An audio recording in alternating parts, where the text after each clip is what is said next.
It's on now. Working. Okay, thank you.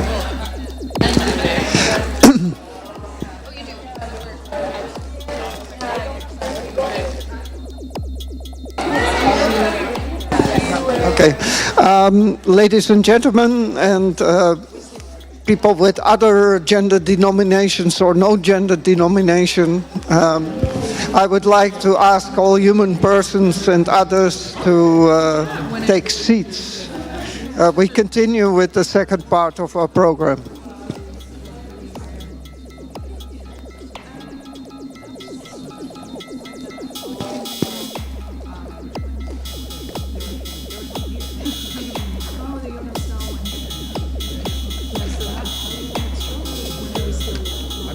Public mic now, right?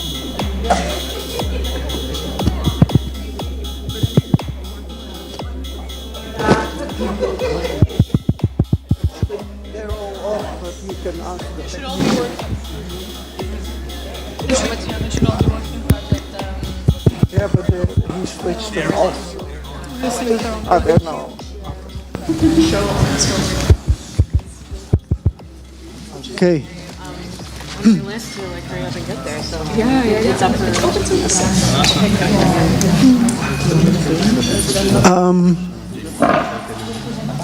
Okay, if I can have your attention for the second block. I already said at the beginning, but for those of you who may have missed that, we divided thematically this program today into two large blocks. The first one dealt with these questions around knowledge and the epistemological term, but especially the epistemological crisis that has emerged, crisis of knowledge and politics that have become one and the same thing, as David Garcia has so, provocatively articulated. And within that, we questioned the evidentiary approach, which we see as very valuable, yet raising also many eyebrows and points that need to be critically assessed. And that happened in the morning. Now, within the evidentiary, there is already a very strong emphasis on documentary practices, which sort of already suggests the theme of this afternoon, which is to look at what we broadly call documentation. And that's really a term to avoid the word archive. And we are doing this with the network of archives, design and digital culture, but we see archive quite often as a problematic concept in itself. Okay, yeah, so that's something to talk about.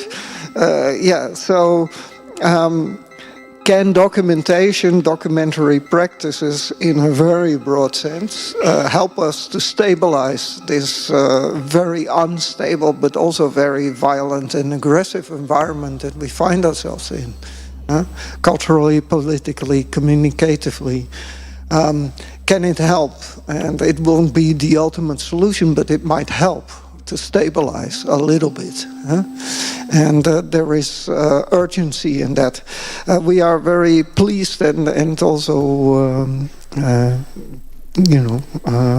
very thankful that this was possible in the end that you came. Shata Safi is the director of REBARC, organization that works on the preservation, restoration of Palestinian architecture, or you could say the built cultural heritage, which in the current context is of course a hyper-urgent question, but also one that is difficult to miss the drama that is unfolding as we speak.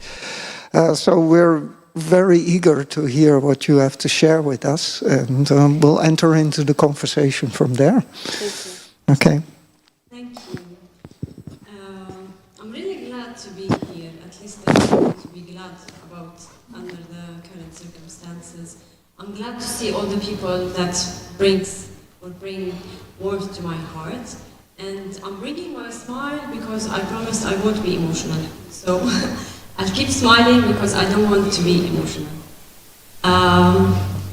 So my name is Shada Safi. I'm the director of RIWAQ. RIWAQ is a Center for Architectural Conservation based in Ramallah, Palestine. And I have been working in at RIWAQ since 2008. RIWAQ is a non-governmental NGO organization established in 1991 by a group of architects headed by Dr. Saad al-Amiri to protect and revitalize cultural heritage in historic centers around Palestine, especially with a special focus on rural. So, the practice of preserving cultural heritage and architectural heritage in particular are at the intersection between geography and memory, the two most controversial areas in the Palestinian context, which have been under occupation for more than 7 decades.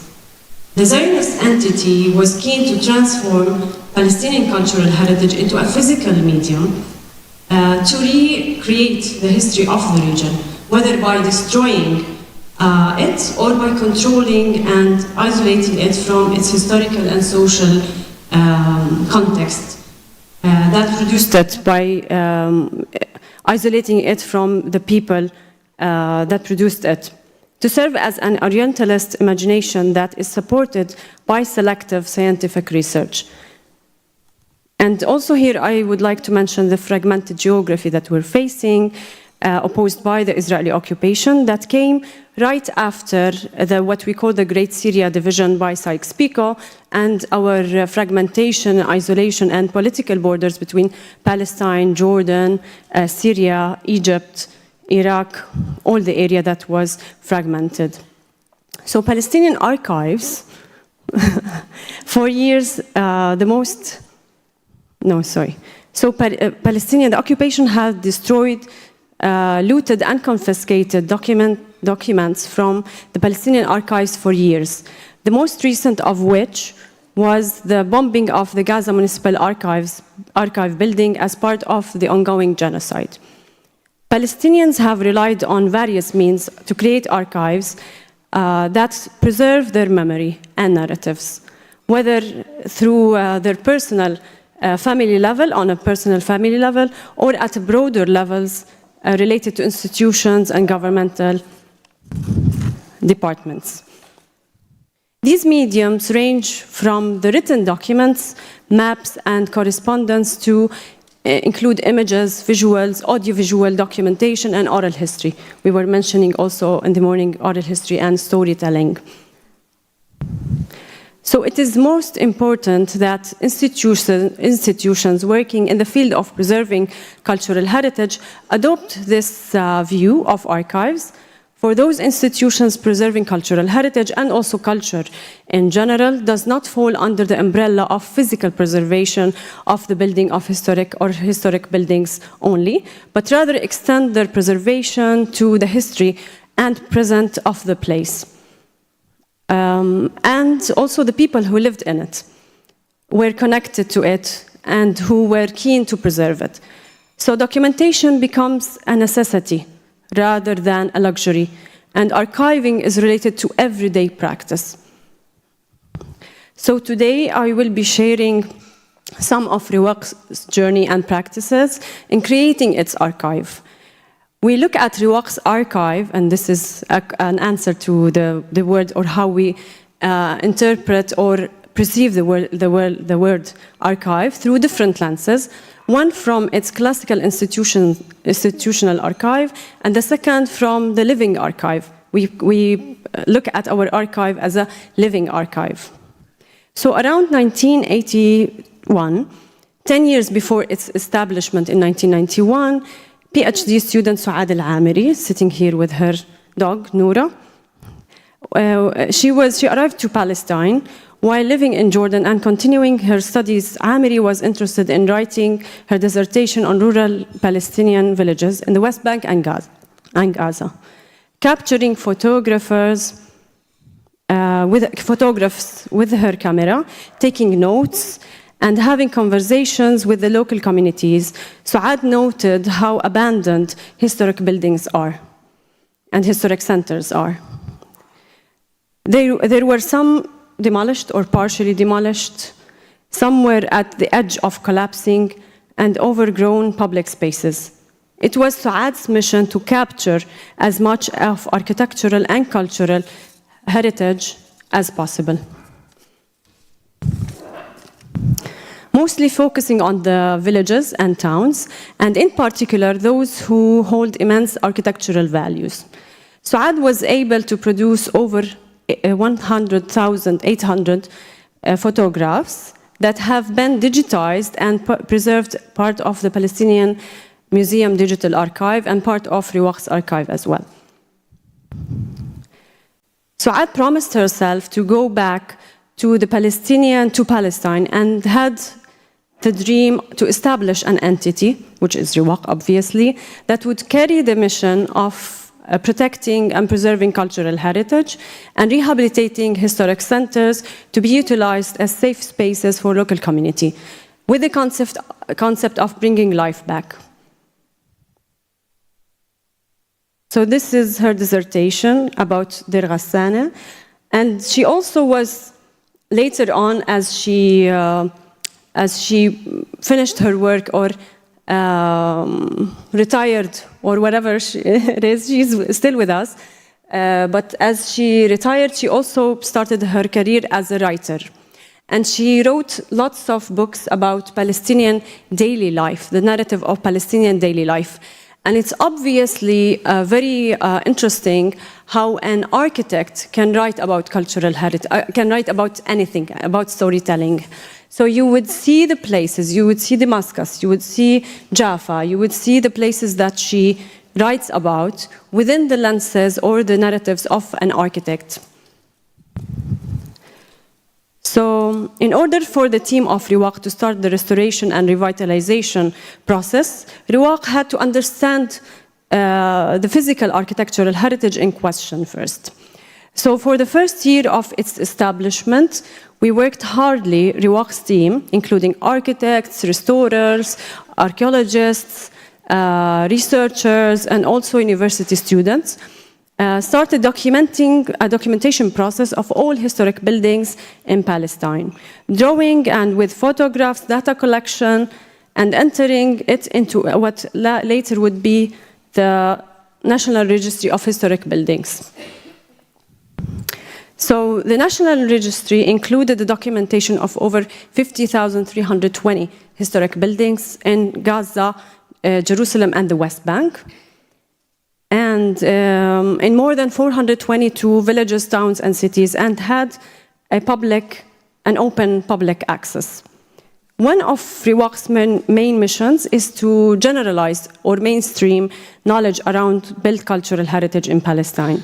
Understanding that knowledge is the key factor to public consciousness of the importance of Palestinian history and geography.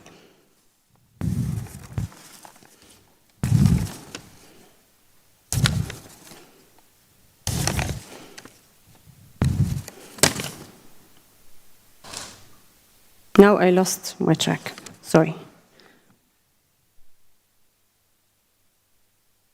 So, Riwaq sees its archival material as a living archive. No. Riwaq's team also heavily relies on photographs as means of, to represent not only the architectural details of cultural heritage, but also the relationship with the community and between the people and their own heritage. And also the built environment and the surroundings. So over 100,000 photographs were taken by a circle of local and international photographers. Some of them we have here. Throughout the restoration process, but also throughout our work and activities, capturing photos of buildings and surroundings before the restoration starts, as well as the process of the work. And until the restoration is implemented, and so we also try to get images after sometimes as we see the community bringing life back to the spaces. And this is from Jenin, for example. So Riwaq also encourages and initiates a research focusing on architectural heritage in Palestine. So at least once a year, RIWAQ publishes a book, research papers, booklets written by Palestinians. The books are written in Arabic and sometimes in English, and are available for sale on RIWAQ's bookshop. RIWAQ is also keen in producing children's games booklets that introduce children in a fun, educational way about their villages. So far, we have produced 2 booklets. One focuses on rural Jerusalem villages, and the other one on the village of Kufr Aqab, Sabra and Ballut. So that it captures the historic cultural heritage with the seasons, traditions, and the local community that used to have practices, as well as trying to revive those practices. We also are keen on producing a booklet about Deir al-Balah in Gaza. Now we're in the process of working on it. So now, back to the paragraph. RIWAQ sees its archival material as a living archive, an archive that is adaptive, that is constant conservation with the present, and the changes that can occur. It's also attached to the communities that work with or towards the preservation and rehabilitation of cultural heritage. The archive is part of the knowledge cycle that takes from the community and gives back to them at the same time. So, since RIWAQ's establishment, we have been able to restore over 130 historic buildings as premises for cultural institutions. And we treat those projects as alternative cultural infrastructure in the rural. We were also able to rehabilitate or bring life back to 22 historic centers within the project that we call 50 Village Project, and providing over 500,000 direct working days for restoration workers and craftsmen. And we have also some documentation that is based on short videos like the ones you can see in the exhibition, focusing on the documentation of the process of rehabilitation, of job creation, regaining the know-how.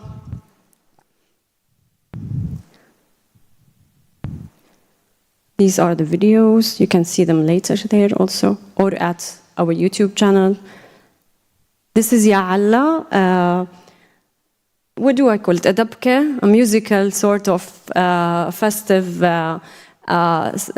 video, short video with a traditional song in the villages of rural Jerusalem. So part of our work in the restoration of cultural, I'm going to show you some of the examples. So this is Al-Qaid Palace in Sabastia before restoration, and this is after restoration. It became a premises for a women association, and later on they developed a program that has to do with tourism and the hosting in the upper part. This is Jama'in Khalil Palace in Jama'in Nablus, and this is before restoration, and this is after its restoration, or rehabilitation, as we call it, a process of bringing life back. And it hosted organizations, as well as it has an inner court that hosted weddings of the locals. So part of our working on restoring cultural heritage is also understanding the history of the building, the landscape, and the villages. This is why RIWAQ relies so much on oral history practices of documentation, a way to connect with the community, particularly those whose voices have not been documented or heard. So we have walked with people from the villages who took us around the villages and introduced us to the social, economic, and memorial context. This is in Qalandia, for example. You can see the wall, the apartheid wall, and the other parts of the surrounding villages. And then we sketch out the sessions and we also record them. This is another means of documentation where we use sketching as a tool to bring back, the oral history and the narratives. This is another sketching where we try to understand. We have elderlies walk with us and they memorize what they have within the context. They reimagine the demolished or partially demolished places, and we try to sketch them as they were or connect them to stories. RIWAQ's archive also includes hundreds of maps and architectural drawings. The majority of us are architects. So not only to help before the actual restoration of a process, but also because it's beneficial in the case, for example, in Gaza, where we have architectural drawings of the historic buildings that were demolished or completely destroyed. We also have a series of tours.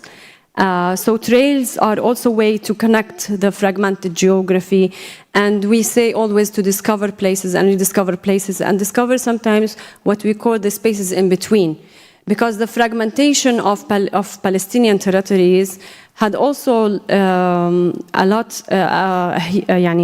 a huge impact on how we see landscape and how we interfere with landscape. So lots of our agricultural lands, for example, were confiscated. So our relationship with our landscape have been destroyed or affected.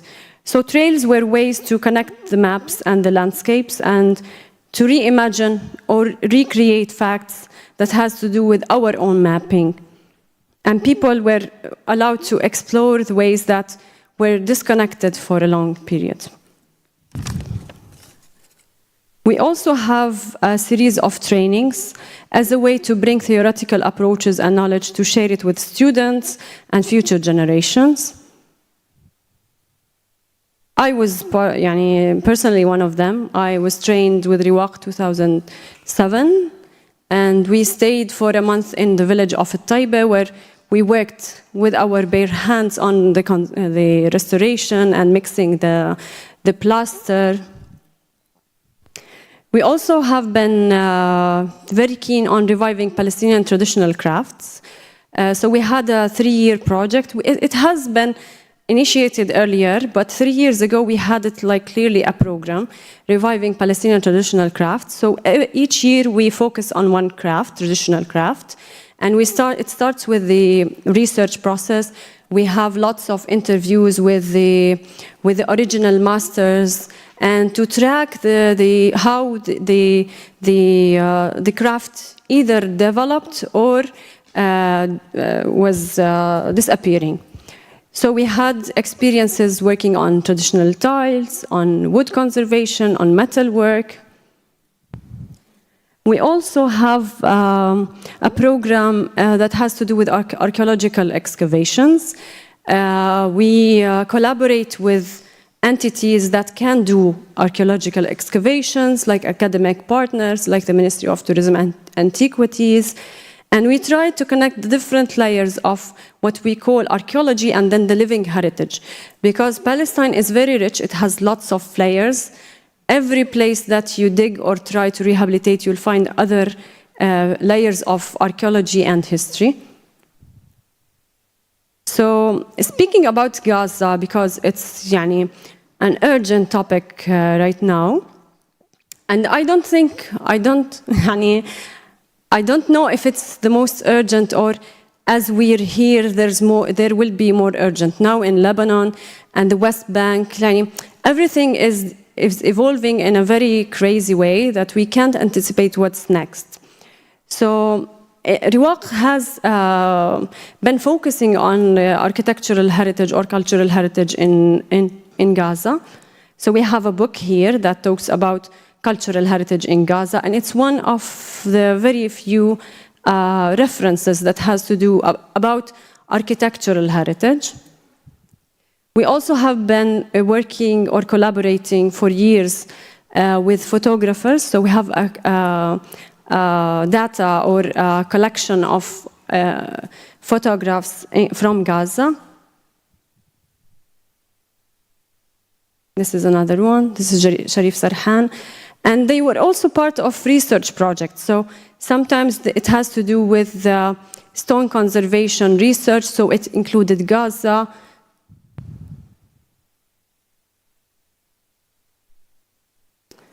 So as of 17th of September 2024, UNESCO have verified damage to 69 sites since the 7th of October. 10 religious sites, 43 buildings of historic or architectural or artistic interest. This is the record until the 17th of September, but it has also been rapidly changing, unfortunately.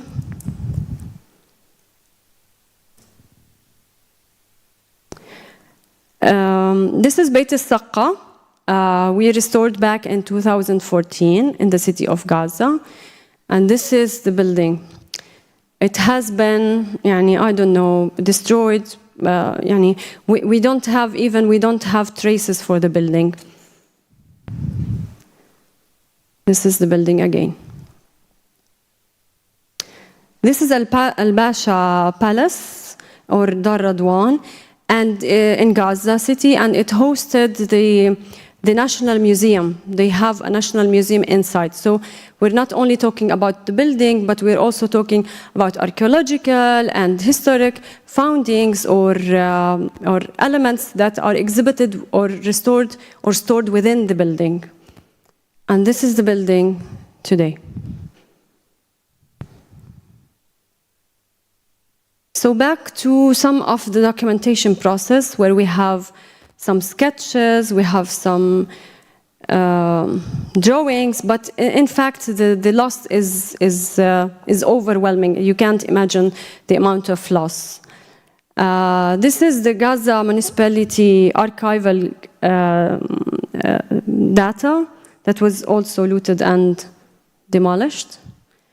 So we're very keen on now we're very more aware to the extent of urgency of safeguarding our archive.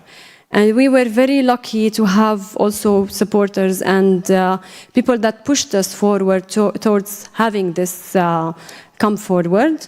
And we have here the CER. We also have been able to have this support from the CPF. And the main goal is to preserve and protect Riwaq's archive, because it's not only important to us, but it's also important to the public of Palestinians, to the researchers, and we see it as a means of, we look at archive and history, and we look at cultural heritage as means of, as a window of hope, as a way of, an essential way for the process of recovery and healing Gaza. People have lost their city, they have lost their places, and they should be included in the process of rebuilding these heritage, but also in the process of recovery. So these archives are platforms of resisting cultural erasure, the formation of collective memory, and the important space for recalling voices of the people. Thank you.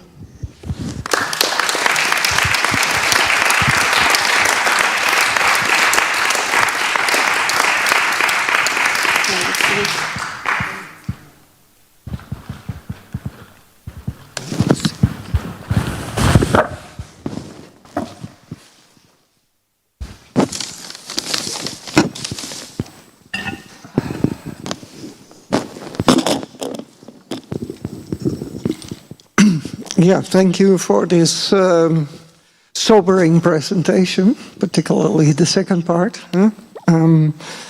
We see on the one hand the fantastic work that RIWAC has been doing over many years. And we see also, you used this word already, and it was a word that I sort of inevitably stumbled upon when preparing, and it was the word erasure. To me, what we are witnessing is a process of erasure, and I think that is really complicated. Yeah, I'm wondering, are there immediate responses, questions already in the audience before we go?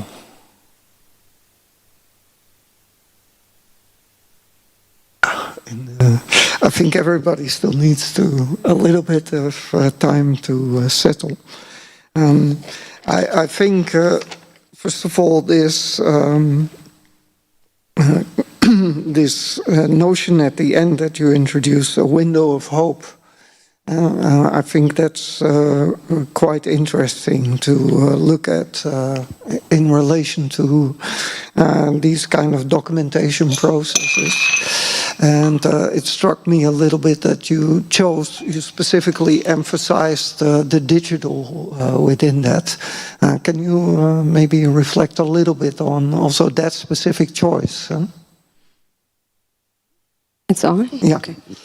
So I think it's not only has to do with our work at RIWAQ, but it has to do with every Palestinian has to find a place where they find their window of hope. Other than that, we can't live, because the pressures and the level of uncertainty is very urging on a human level.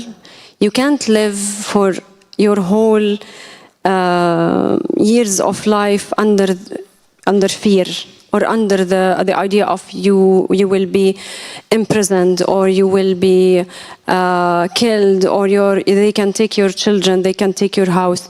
So every person, or every Palestinian, or at least my circle, would find a place where there's a window of hope. And this is how we treat RIWAQ. We come every day to the office, whether there's a strike, there's bombing, there's anything, and we insist on working. And it's also part of our healing and resistance sort of methodology. And we have people around us, like for example Chiara, or we always have people around us who will surround us with the same, or or our AC partners, or you will have always people around you that will embrace your way, or your in tendency, or willing to resist and to continue. So it's literally, I sleep, I wipe it out, and next day I come with a new intention to continue. So in terms of digitization, we're also aware of how rapid we should work on the documentation. And we have also been keen to digitize our material, and then secure our digital material by having them secured in other places rather than only Palestine. So this is part of the plan. And we're also keen on using new technologies, although it's a bit costly for us, because sometimes you need quick evidence or quick documentation of an archaeological site or a historic building. So we try as much as possible to have this side, and we're aware of how we can use digitization. But there's also the question of control and surveillance and data control. There's also this other side of where to put it, who controls it, who can take it, who can have access to it. So it's a complex issue, but we're having this discussion internally and part of our work. Yeah, we will get to the question. Just a very brief response to this, because I want to draw an analogy just to make sure clear that this is not a new problem. And so, I mean, if you go to Warsaw, to the center, to the Stare Miasto, the old center, it's a beautiful, very pleasant leisure space with historical buildings and so on. And you walk around there, and I was there the first time. I didn't know anything about the specific history of that particular place, or that particular part of the city. Only to find out that this entire district, this entire part of town, at the end of the Second World War, was completely destroyed. Like, there were just a few remnants of buildings standing. But what was very important in the Warsaw case was that the problem was more severe than that, because with all the bombings and fighting and fires and so on, also the city archive was completely destroyed, which meant that all the ground maps, architectural plans, layout of streets, all that information, which was in a physical format, obviously, was gone. So the Polish people decided, we're going to reconstruct the heart of our city because we need that, we need it back. But they didn't have the buildings anymore, yeah, the rubble, but not the buildings. They didn't have the plans, they didn't have the information. So they literally went out to collect paintings, drawings, people had photographs. They asked people, like, if you have any kind of photograph, even if it's with your family in front, give it to us, and reconstruct it from those images, the actual physical built environment. And so it really raises all kinds of questions of where you are when something like that happens. I see this as a very important issue. And regarding Gaza, I was really astonished how the first thing our colleagues in Gaza did was to send us the material that they have. Yani part of their excavation or exit plan or rescue plan was to send us the material. And here we insist on the idea of recovery and rebuilding or reclaiming Gaza for two reasons. The first reason is because Gaza, especially the Islamic part, was intentionally targeted for genocide. So they decided to erase anything that has to do with Islamic Gaza. They started with the great Omari Mosque, with everything that has to do with late Ottoman period, Mamluk, everything that has to do with that. It was intentionally. If you go to the statistics, you'll see the majority of those buildings erased or demolished or destroyed or partially destroyed. This is from one side. The other side is that the healing process of people who have lost part of their families or part of their, sometimes their arms, their legs, etc., at least to get back to their city, because they have a very sense of the shape of their city, of the shape of their monuments. So we insist on this process, and we see how this is really important and part of our insistence on reclaiming Gaza throughout the preservation of its archival material. I also wanted to say, that Hiba was also part, my colleague was behind the presentation, and she is also behind the exhibition, and she has also initiated or part of research and research paper on archive. So anytime you feel you'd like to respond, Hiba, it would be nice. Yes, Dan. Just a short remark. I visited Ramallah in 2011 and 12 and also did one of the RIWAC tours, and it's utterly devastating to understand the Sisyphus labor that you have to perform, that this cycle of ongoing rebuilding, restoration and destruction is unending or is so repetitive. It's terrible. My question is more on how you describe this process of rebuilding, how this is done with the input of the citizens or those that use those future buildings. How is that organized? How do you go about rebuilding? Because it's a strange reversal. We restore buildings here to preserve them and to do nothing with them, but the work you're doing is rebuilding a new social environment or a living environment, a working environment. So how do these processes get informed or constituted by RIWAC? And yeah. So firstly, the concept of rebuilding or reconstruction is not quite new to Riwaq, because we have lost many historic buildings before because of the different geopolitical circumstances opposed by Israelis, because of the fragmentation, because of lack of access. So many places of cultural heritage we can't access, they have been demolished or targeted. So we are very much familiar with the process of rebuilding or reconstruction, because sometimes we go to historic centers within the West Bank that are totally or partially demolished. This is on a technical part. So if you have some sort of tracing of the building or any sort of documentation and you have the stones within, you can do the rebuilding. On the other side, what was the question?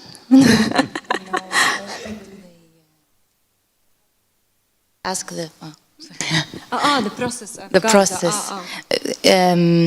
I just wanted to say that when we, for example, restore a building, it's usually for adaptive reuse. So we go into the process of talking with the community-based organization that will be using the space. We try to adapt it to their use, but without touching the originality of the building itself.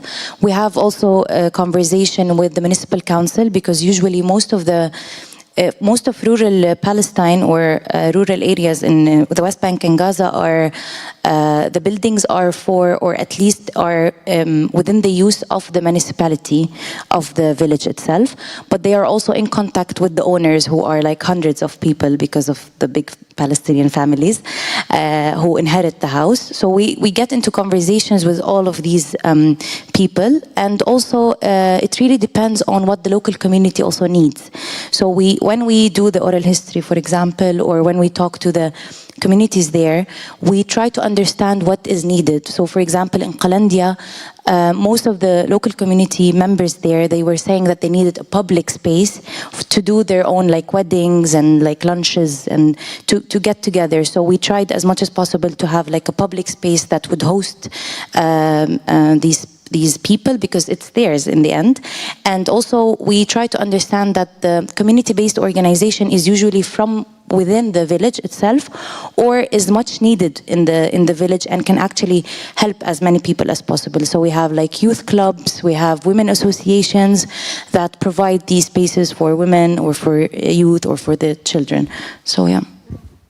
And specifically about Gaza, all cultural heritage institutions in Palestine, including those in Gaza, including the municipality of Gaza, have set some sort of consortium where we gather on Zoom or whatever every 3 weeks, and we have a plan where we divide roles and allocate funds or allocate any efforts that has to do with the vision of or the plan of rebuilding or reclaiming Gaza. And the voices of Gazan people are very much loud in the process. They are leading the process, and we're working along with them. We are supporting them. So we have experts in Gaza where we work closely with, and we have also the owners of the buildings where we are in direct contact with.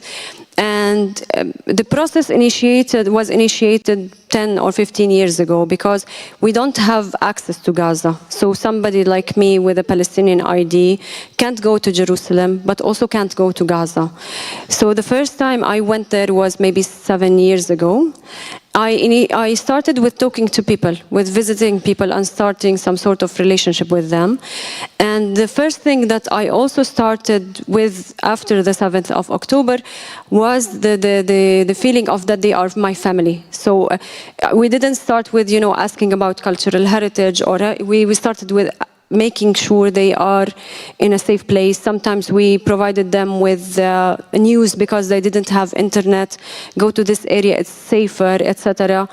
Sometimes with papers they needed from here, or with connection to people. The whole process has started and will start and will continue from the people themselves. I don't think it means a lot for us to have the buildings without their people. Yani, the narratives and the people are and we're using heritage as a healing and recovery process.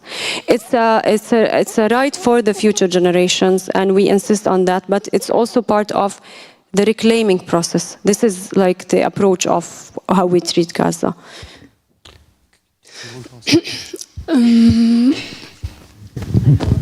Was there? Okay. Well, we wanted to actually invite someone else to the conversation, which is Nermin El Sharif, who is an assistant professor at Utrecht University. I think we can fit. I think we also have 3 places, so we can fit. We have a specific setting. So. Somebody who want to ask a question? Yeah. Shall I? Yeah.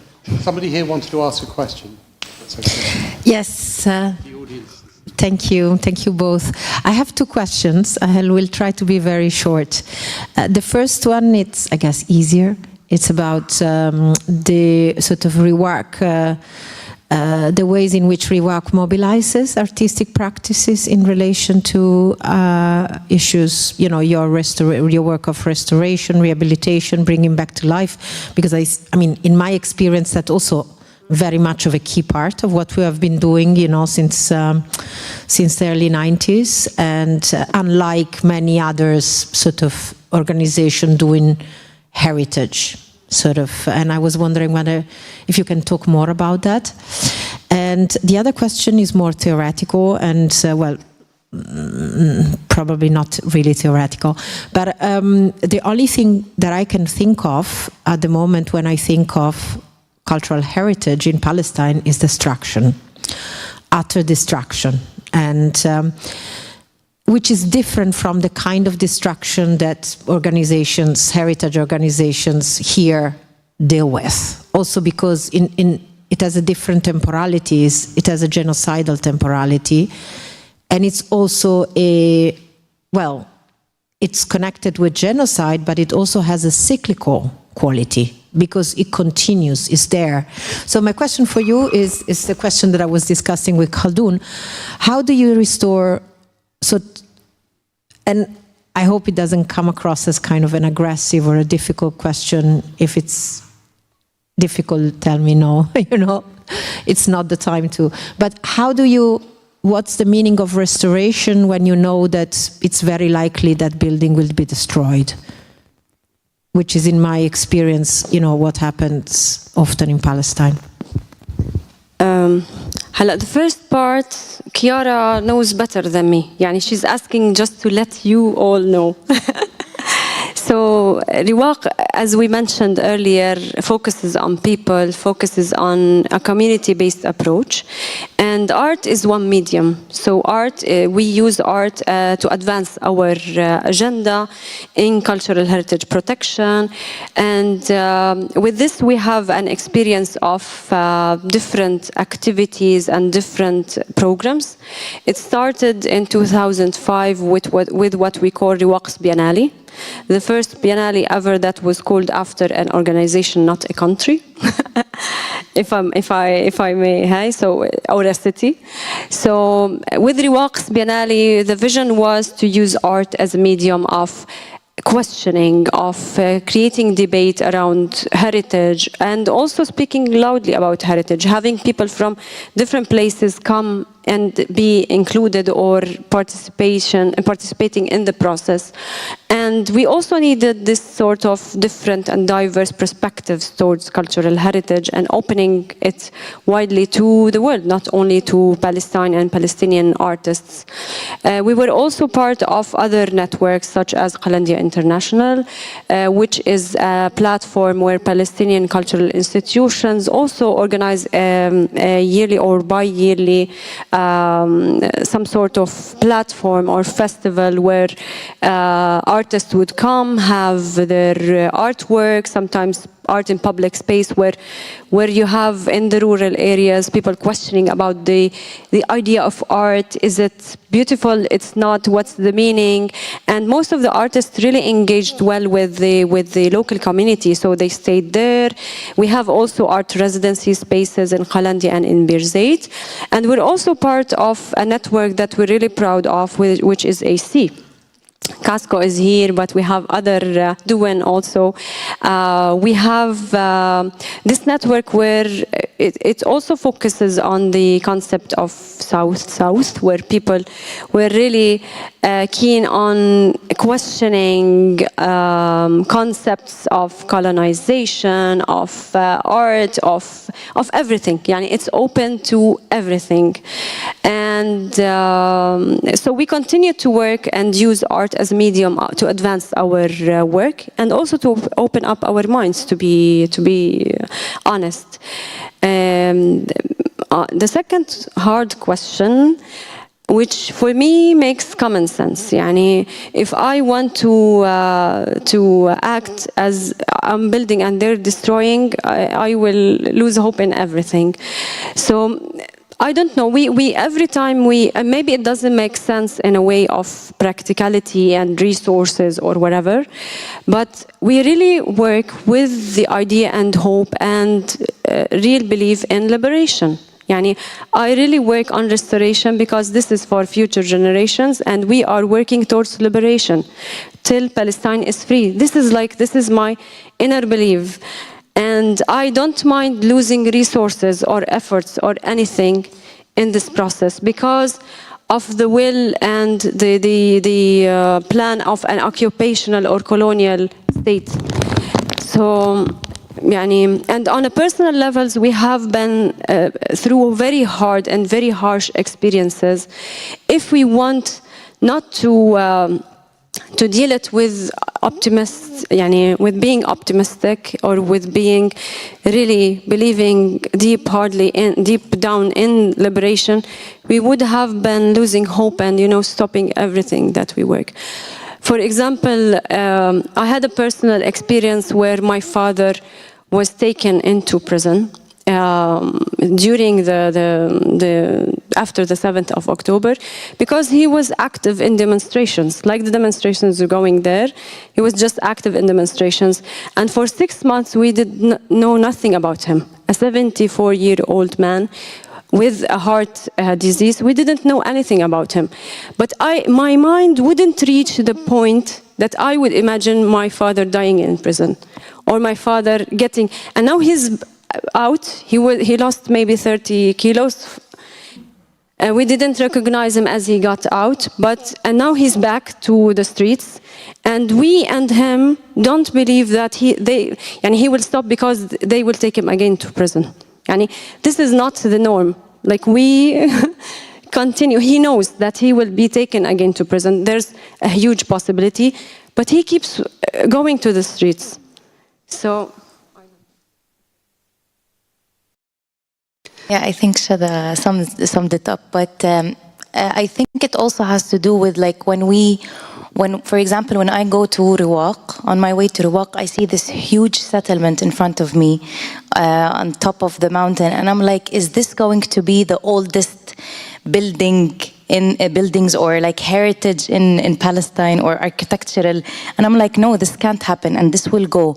So whenever I look at it, I'm reminded of how important what we're doing is, especially now. And I also want to note that in Gaza, for example, we have restored about four buildings. One of them you saw.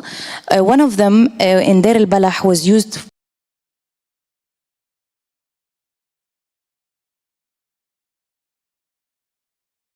for Children's Association. It's called Nawa Association. And after the 7th of October, it became a rescue space, a shelter for the community in Deir al-Balah. So Louhidi as well. So 2 buildings were becoming a shelter for the people. So even if we can't see what is going to happen I don't know when, 10 years, 20 years ago. We have to keep on going because these buildings, the settlements, or even the urban buildings, these are not representative of Palestinian history or even present. So we have to keep on going, I guess. I think in what you're saying also this dimension of the living archive really gains a new dimension also in response to the question of rebuilding, continual rebuilding. It's in the living of the archive, of the material, of the stories, and in that also the oral histories or the oral realities come into play. So Nermin joined us at the discussion table, and Nermin has a background in cultural heritage, architecture, and has also been working with oral histories also in the context of digital spaces. So we wanted to invite you to join this conversation very much from this, I guess at the theoretical level, the kind of geography, memory discussion. Did I see that you had your hand raised with a question earlier? So would you like to pose your question now? Maybe this is a nice way to join. My question kind of goes on Chiara's similar line. No wonder, she's my ex-PhD supervisor. But first of all, I want to thank you both so much and also acknowledge how hard it is for you to stand among us today and to present in extreme professionalism and in extreme courage. And that's really, really, really inspiring in a moment where this is not possible given everything you've been going through. So surviving through a genocide and still daring to speak and think of a future and a past requires a lot. So thank you so much.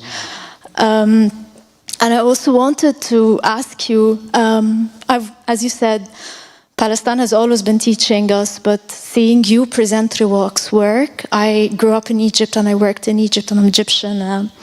And I've been in a lot of heritage institutions, from Tariq Wali's center, where we basically followed your model of internships, to being around Migawra and Mail Ibrashi's work, where we basically learned a lot. Like it was 2012, I just graduated from architecture school, and everyone was like, do you know those really cool people in Palestine? They're doing so and so, and we should copy them. And it was really an eye-opening moment to me, because to see the relationship between colonialism, settler colonialism, and also authoritarianism in Egypt, and what we get to see, that we are in front of a massive wave of erasure, of course, for varying degrees between what's happening and has been happening by Israel for very long decades, and what is happening now with current regimes across the region. But what I want to say is that your work has taught the whole region a lot, and not only now, but it has been doing this for decades. It made us all in front of a mirror to see what do we have, what has been erased, and how we can save it. Also, the work of Alia Musallam bases on your work and the oral history archives and these attempts. But what you have always been doing is that you've been redefining what and how can we think of heritage. Over the past year, we have witnessed in utter silence the genocide, and we are most probably witnessing a new wave of this now, happening, hopefully not, but happening in Lebanon. We have seen every Palestinian becoming an archaeologist on site, digging under their houses, trying to get or rescue a child. And I'm sorry if my words are triggering, so please stop me if it is. And I don't want to go into more details, so not to, provoke.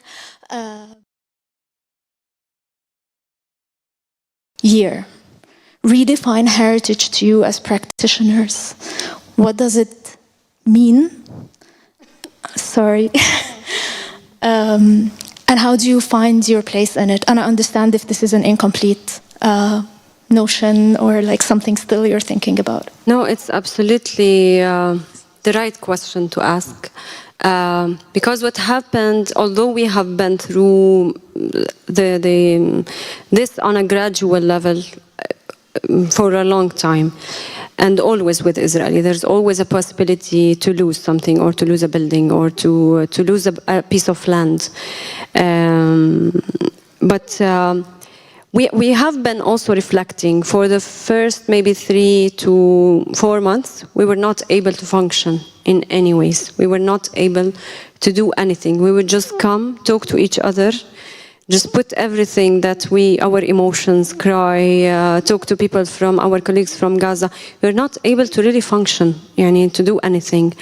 And then gradually we had these moments of reflection, and we didn't want to have a great moment of reflection, because we were aware that this is just an exaggeration part of what has been happening always. On a daily basis, there are at least 4 to 5 kids arrested in Hebron or whatever. But you can't see it clearly. You can't see it. We can see it, but you can't see it as massive as we can see it within this period of time. So, as a reflection, first of all, we had an emphasis on believing in what we do. And this was a great relief, because we didn't have a question of why are we doing this? Is this important? No, we believe that this is important, and most important at these times. So we came to believe more in the importance and the sensitivity of what we do, and the responsibility of what we do. This is first. We have questions of, adaptation and reflection. First of all, having archive or documentation as one of our priorities, and protecting the data that we have. And we have this sort of emergency project to gather what we have, digitize what we have, save it from here, from Gaza, connect to other initiatives like the Palestinian Museum, like the Palestine Studies Institute for Studies, around archive, and colleagues from Gaza. So we had also the archives of the municipality, the archives of Al Jama' Al Umari. This is one. The second thing, our approach towards environmental approaches, or ecological approaches, or green approaches, because the idea of resources in Palestine is totally controlled. So if we don't, and it's we really face a lack of resources. We don't have control over water in Palestine, over agricultural land. So the idea of having more green approaches is a necessity. So each house should have a water well. Whether it's a historic building, we had water wells, but not any longer. So emphasizing on how we collect rain, how we use it.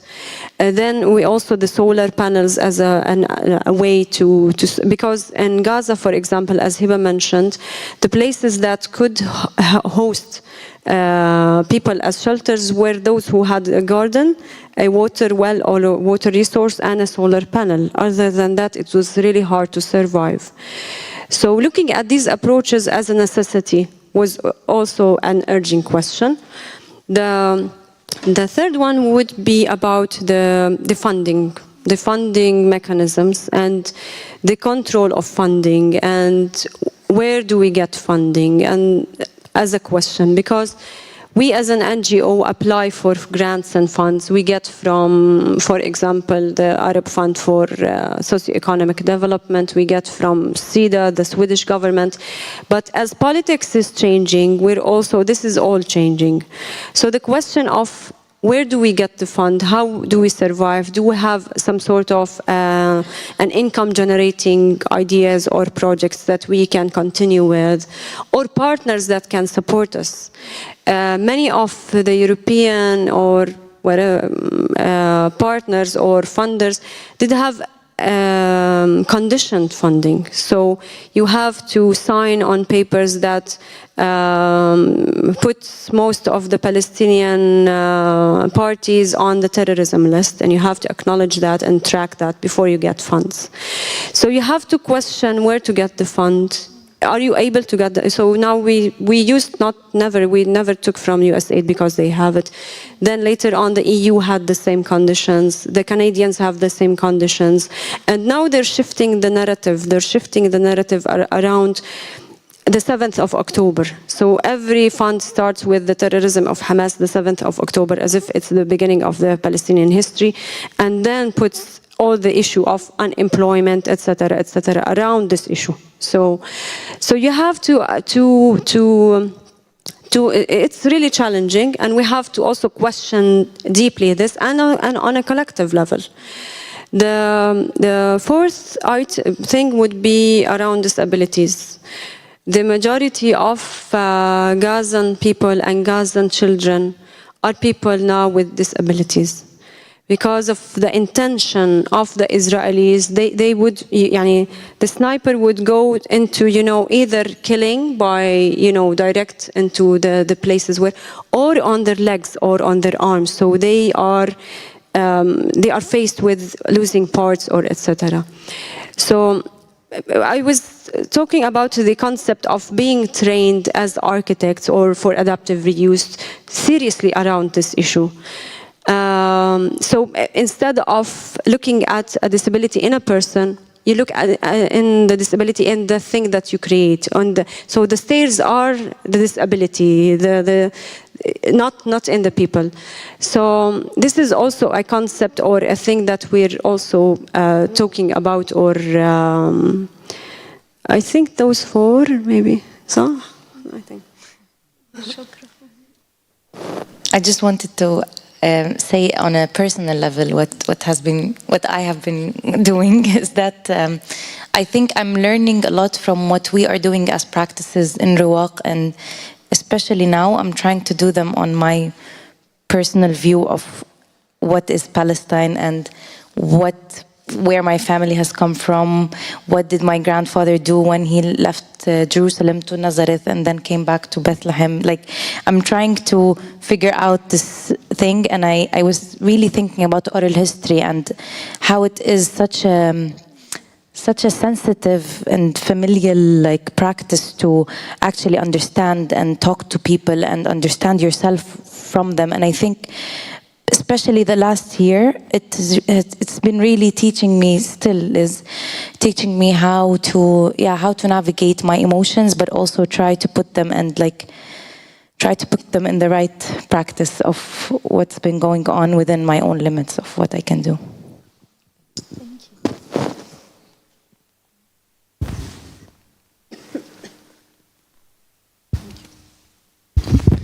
Thank you for sharing. Maybe in the spirit of hope, and also because we understand you are an example for the whole region, I want to ask a bit of a provocative question, in a sense that you have done so much work, and archives are important to safeguard and not be overtaken by occupation armies and bombardments, as you mentioned, the example of Poland.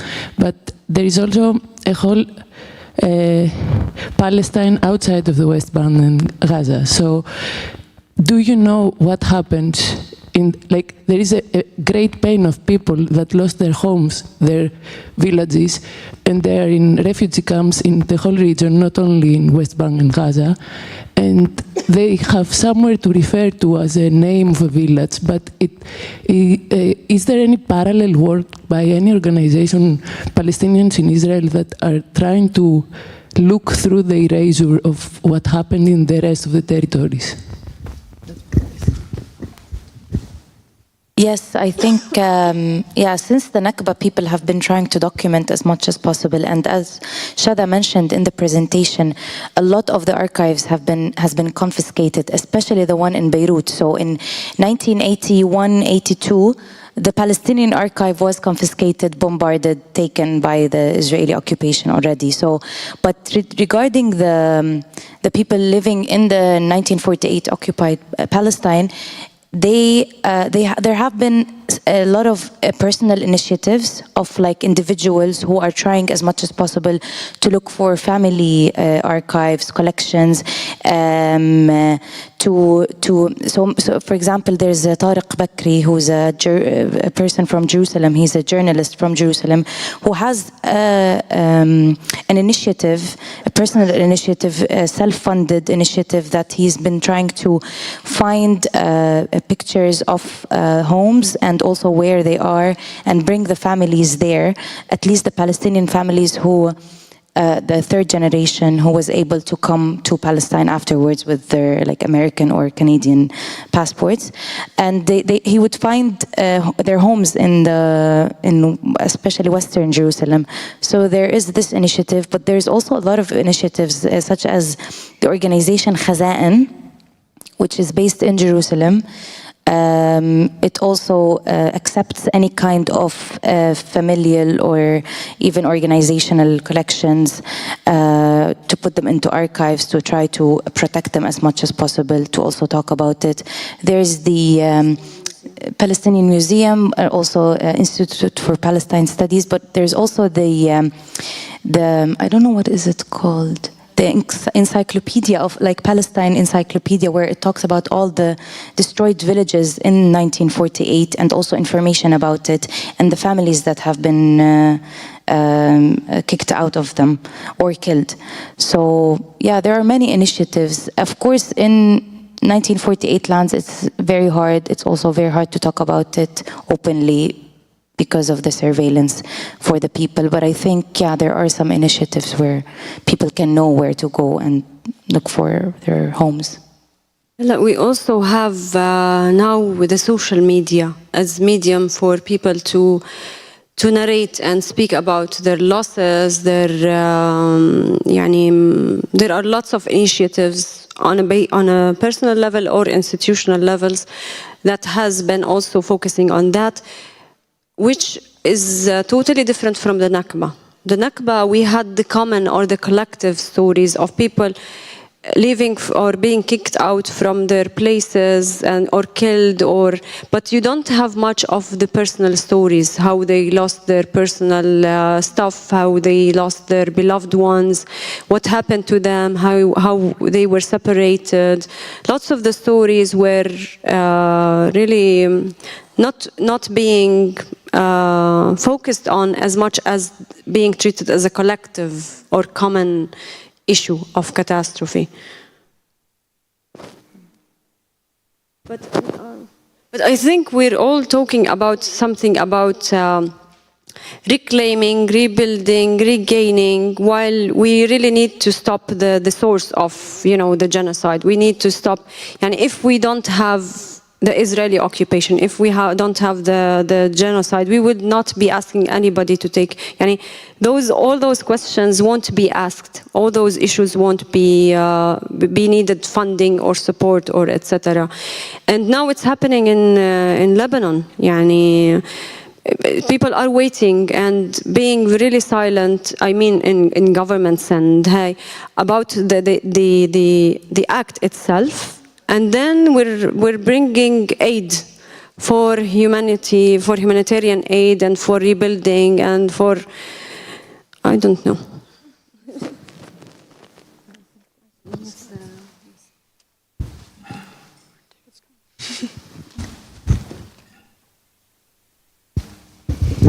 Thank you so much for being here and for the work that you do. Deep thanks. I have two very simple, but hopefully not naive questions. First is, I know a lot of folks in North America in particular who aren't getting the best level of news and who feel really powerless and are silent for different reasons than one might think. They just sort of deer in the headlights. And I know a lot of those folks come to me saying, where can I put my money where it's going to actually be going somewhere good and be used? So is there an easy way that I can get all these people to throw all of their money at you? The second question is, I don't know if I understood your implication correctly, but it seems to me that you're looking for a place that is safe to put the archives that you have. I don't know whether that's physical or digital. And so I guess my question is, are you thinking about public sourcing information as a way of keeping it as sort of like a mycelium network, just put it as out there as it can be, make it be owned by the public so that no one can destroy it and we can hold it together?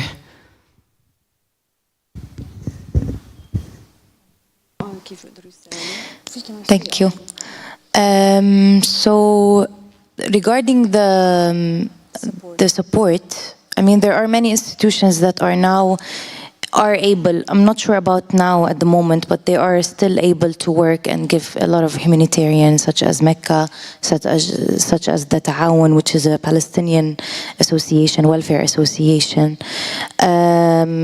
Medical Aid for Palestine as well is still working, and they're still supporting. But if you want to talk about Riwaq, I mean, we have a lot of, like, we have the donation links, we have membership program where individuals can be part of, like, a membership Friends of Riwaq program yearly. And yeah. Yeah, and we also have our partners such as the Cultural Emergency Response, who's also been very much supportive of all of our work, especially this year, and has been supporting us in, especially in the archive and Gaza project that we're doing.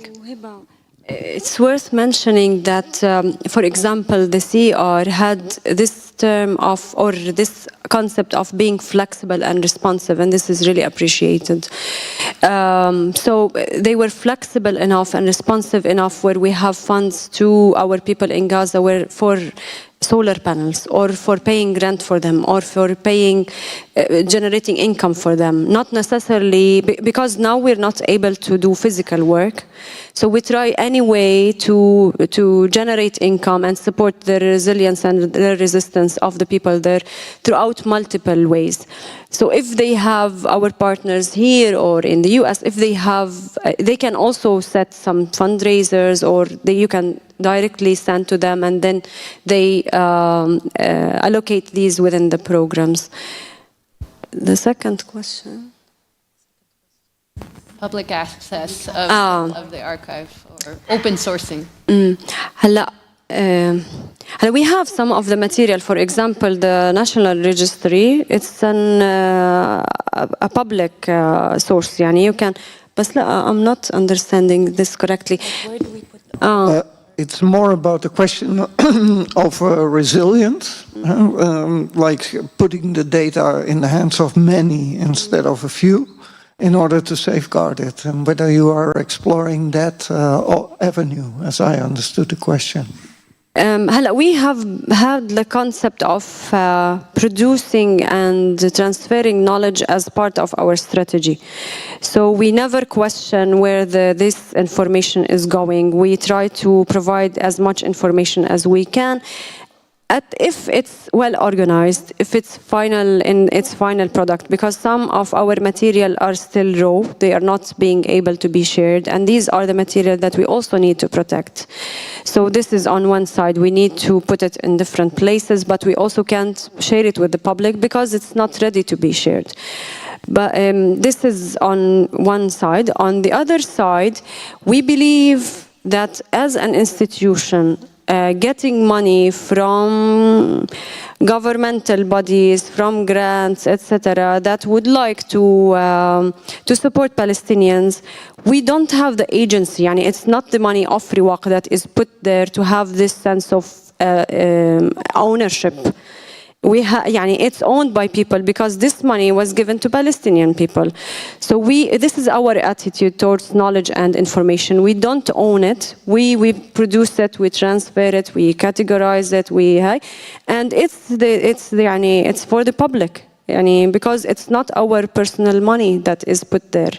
It's the money that has been cut from people's allowances or taxes, or people who would like to support Palestine, etc. So it's not purely to Riwaq as an entity. It's for the Palestinians. And this is I'm not talking about Palestinians and everybody that has to do with, that cares or that has an interest. So now, because we're in the process of defining what the material would be digitized and then where, so I don't have an answer to where are we going to put it, but this is the general concept. Okay. Oh, yeah. Brief response. And I have a small brief response on the open source. Thanks for bringing this up. I think it's very important, but I think also that as this ongoing genocide makes us and pushes us to redefine what do we understand with heritage, with UNESCO, with the UN, with international law. It's also kind of a good moment to revisit the emancipatory dreams about digital technologies, and I think that's kind of what I do for a living. So many of the open source, I'm so much for open source, but look at also what the Israelis are doing with the Hasbara campaigns and the intentional disinformation campaigns. There's a fascinating paper speaking also of the movement of the archives elsewhere by a Palestinian scholar, Hannah Silman, called The Looting of the Palestinian Archive, which is I highly recommend in Arab Studies Journal. In which she speaks about what happened in the invasion of Beirut when the PLO had its archives looted. And we all know that the internet is a completely privatized sphere, not so far away from the arms of Hasbara, from the arms of the Israeli regime. Even the pagers, even the gadgets that people use on a daily basis. So thank you for bringing it up, but it's really, I think, a very important issue that, again, Palestine and Lebanon are teaching us and forcing us to redefine massively. Thanks. At this point, I would like to shift a little bit the focus, because we shouldn't forget that, the dreadful situation in the Palestinian territories, in Palestine, in general, it isn't really alone at this moment. In the heart, the geographical heart of Europe, there is still a horrific war raging as we sit here. We don't notice much directly of it, but it is there, and it seems to be also informed by geopolitics on the one hand. That's obvious, but there is also this insistent threat of cultural erasure that is happening there, and I'm of course speaking about Ukraine. And it's not for nothing that UKRAiNATV is in this exhibition with their stream studio that we're kind of half sitting in right now. You can stay actually for now. Yeah, it's fine. Excuse me.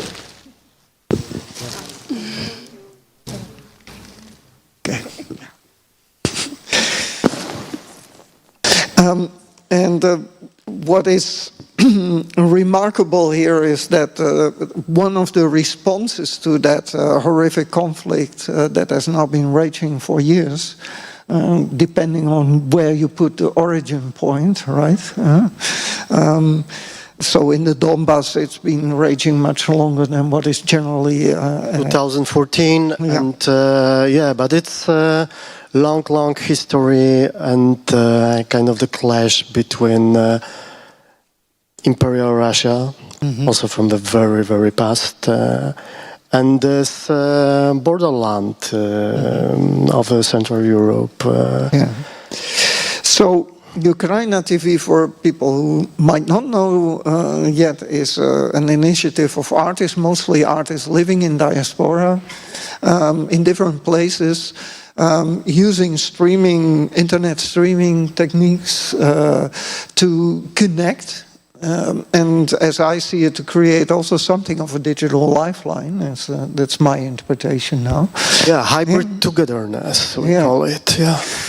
But responding as artists. And maybe, Ron, you can talk a little bit about how this initiative came about and where it stands at the moment. Yeah, I think to everybody, thank you for the invitation to the exhibition, to the symposium.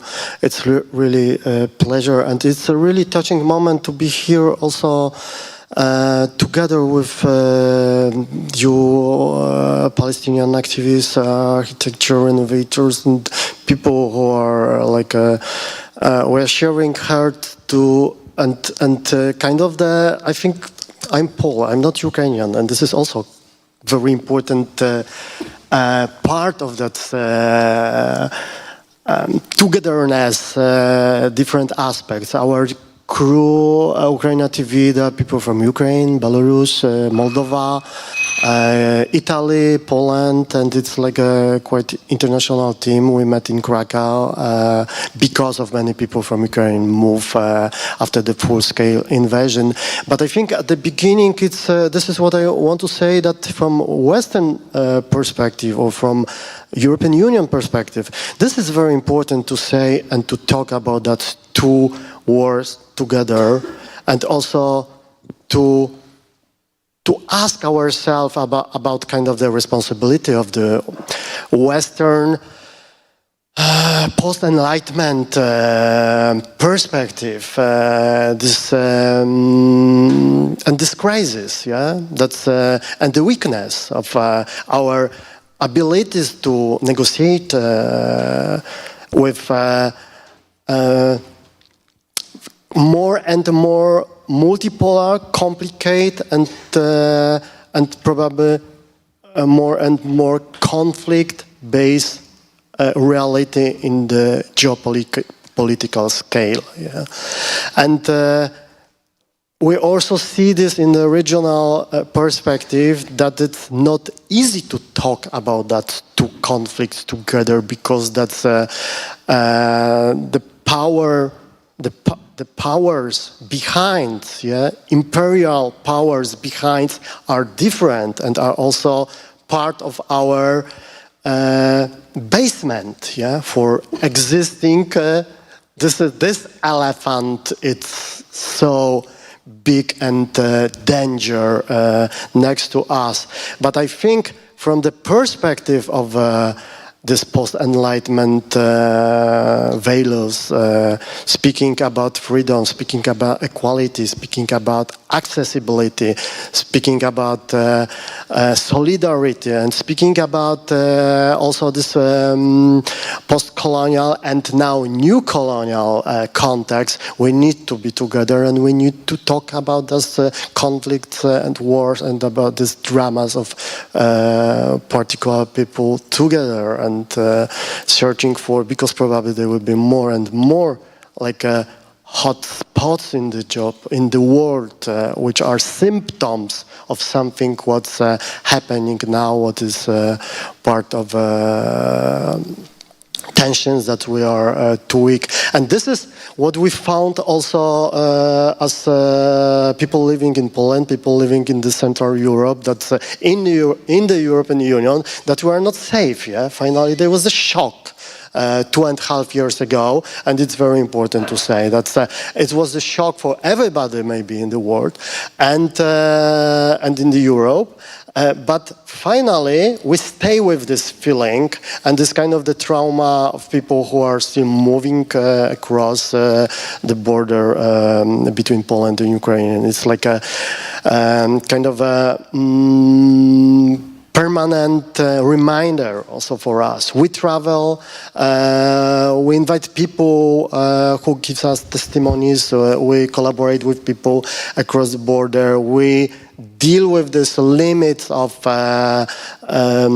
movements of travel for some for many artists or people from Ukraine. So this is the background for our activity. Another background is, of course, based on the studio, stream art as an idea, as a conception, working with streaming, kind of what I like to call hyper-present, that combining working with archives, datas, cameras, people. The performance is not something what's happened in front of camera. This is like we work with energy, with forms and information in the same time. And you ask about this artistic perspective, and I remember that our conversation in the podcast we record a few weeks or even a month ago for this exhibition is in Frame channels. I don't know which one, but anyway, it's there was the moment about this artistic perspective reflection, and I start to think that it's not enough. It's not enough for us now to be just artists. I think this position gives us kind of the kind of a safe space or space of a routine in a way. With institutions, with the network, with some connection in between. But I think when we step out, when you start to be like something in between artists and activists, artists and journalists, or artists and IT person, or also between that smaller disciplinar distinctions, like between film production and between television. Yeah, we play with a television tradition, but on the other hand, with a performance. We work with information, we work with local context, but we work also with the infrastructure, with the internet infrastructure, also asking questions about accessibility, about how it works with this very centralized, with this another way of thinking about imperial power.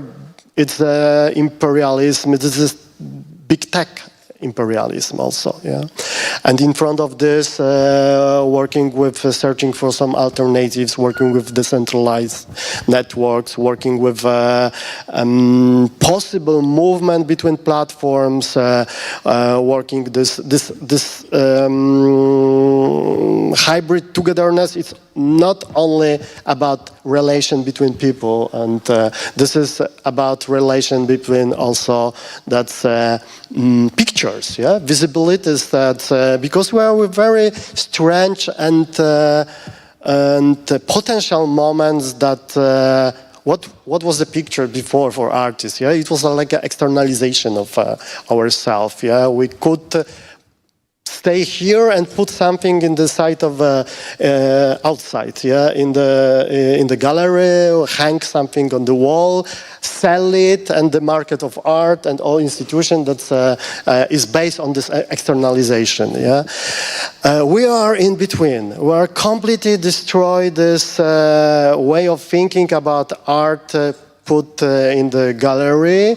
There is no art anymore in our activity, yeah? Art piece. There is no final product, yeah? This is also important. We are like a part of, and it's everything is circulating, everything is kind of ongoing and in the dialogue. So we're like alive, yeah, and also this perspective, this position are many, and it's like a permanent negotiation in between of this. So this is also for me important, this step out of this logic of art production, yeah, that's finally we finish with something and we show it in the gallery. For us always to be in the gallery is a stressful situation because it's always like a come back to this frozen moment of the white cube confrontation that, is it possible to work with the studio here tonight, today? Yes.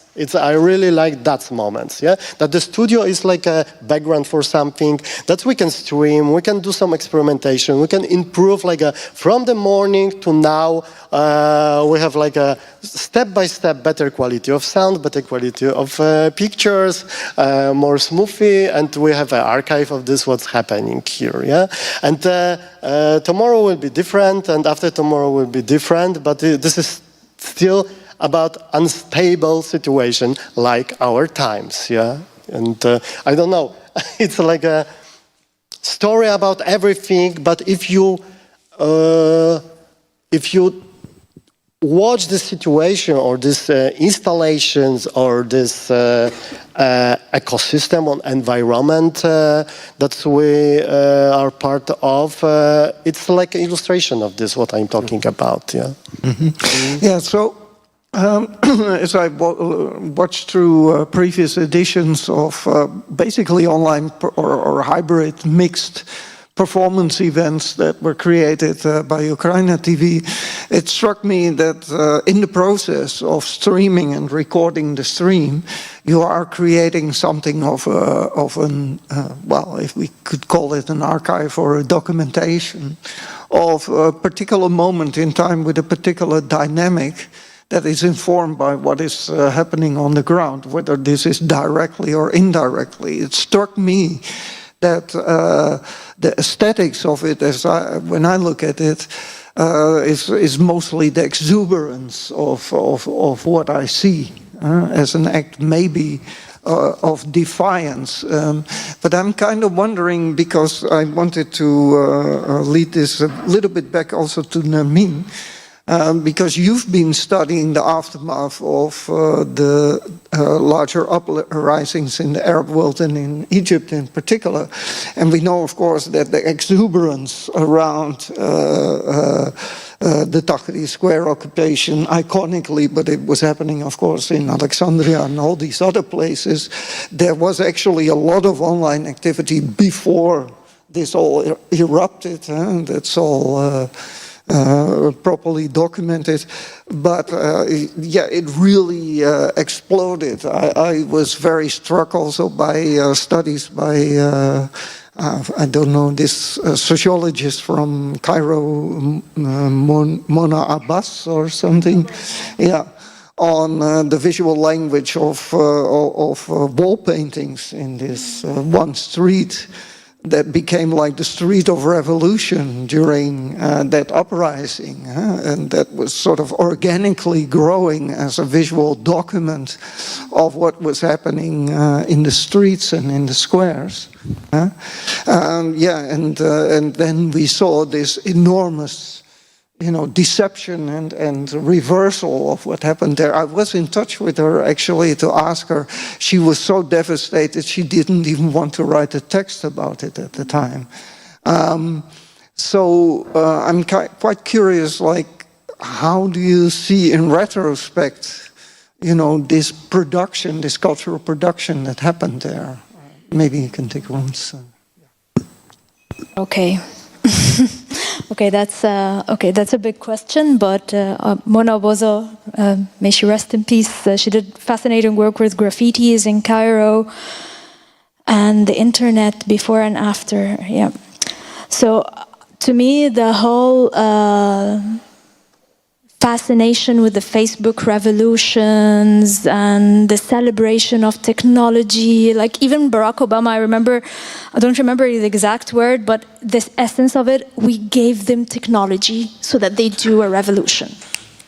So it was really embarrassing how it was being casted from the West as that, here you have Facebook, now you can be civilized, liberated, and so. And that actually, like, kind of shaped my interest in the internet as a space of subversion and elsewise. So before that, there was this, I used to do, based on Rewalk's work, fascinating work, I used to play a lot with counter maps and mapping with different initiatives in Cairo. And I came, like I was an addict of hovering around Wikimapia, where I noticed that there was the building of the National Democratic Party, which in Arabic is Al-Hizb Al-Watani Al-Demokrati. On Wikimapia, they just changed one letter from Hizb to Huzn, and it was Al-Huzn Al-Watani Al-Demokrati, which literally translates to the National Sadness Party. And then I was like really interested in the internet as a space of subversion and of people using it to say elsewise, but also not being really visible. And then open source as a place where you leave a trace, but you can be somehow relatively untraceable as an author and just leave a statement about the now and the then. Yeah, and my interest was not to focus on the revolution and the revolutionaries, because this sounded to me like preaching to the choir. It was very easy to write about how tragic it is that the Egyptians are devastated after the return of the military regime. But what I was interested in was the centrist or the right wing, because I think that this is where the real shit is happening, and I think this is where we need to focus. So basically my research was all about looking at how social media groups used narratives of heritage and identity not to propagate a future of liberation or a future of equality, but rather a future that looks like the past, a future that asserts a very neoconservative, military-loving, stabilist understanding of the past. So how people who fashioned themselves as archivists, like they lacked the epistemic authority, but yet they claimed it through these technologies. They redefined themselves as people who are salvaging the heritage of the nation in front of a failed nation or an incompetent nation in safeguarding the past. They established these online Facebook memorials of the city that once was, the country that once was. And they claim it. They claim the authority of the archivist, the authority of the popular historian, and they speak from this space. And I don't think of this as a situation that is peculiar neither to Egypt nor to the Arab world in the aftermath of the defeat of the revolutions of 2010, 2011. Can easily see it with Make America Great Again, right? All of these 4chan publics in which they are longing to an imaginary past that never really happened. I thought of the internet as a nice place to scuffle through archives of nostalgia and populism, and I think it is really valuable to look at it that way. So in this exuberance, as you refer to it, I see a lot of anger, defeat, hate, frustration that can tell us a lot, unfortunately, about the types of the future that we are to expect or anticipate if the status quo remains. So, yeah.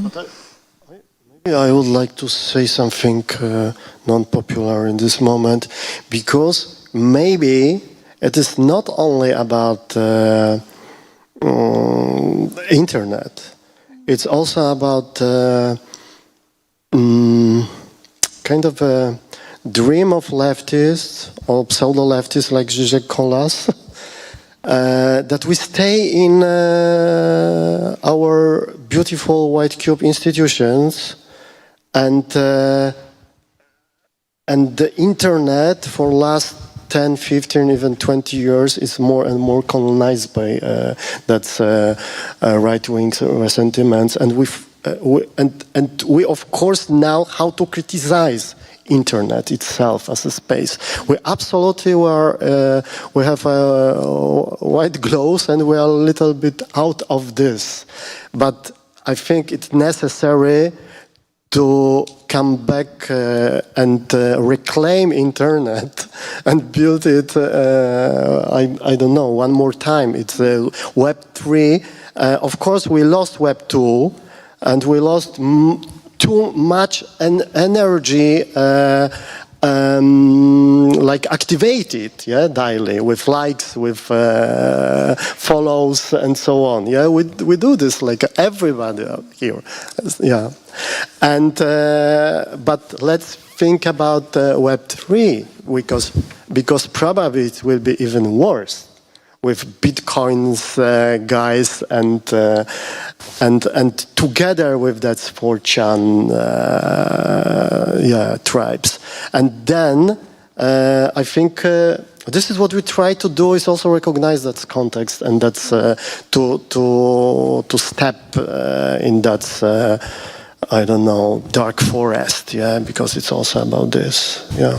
Yeah, I think this is maybe a good moment also to invite Fieke Jansen to join us. Thank you very much, Nermin.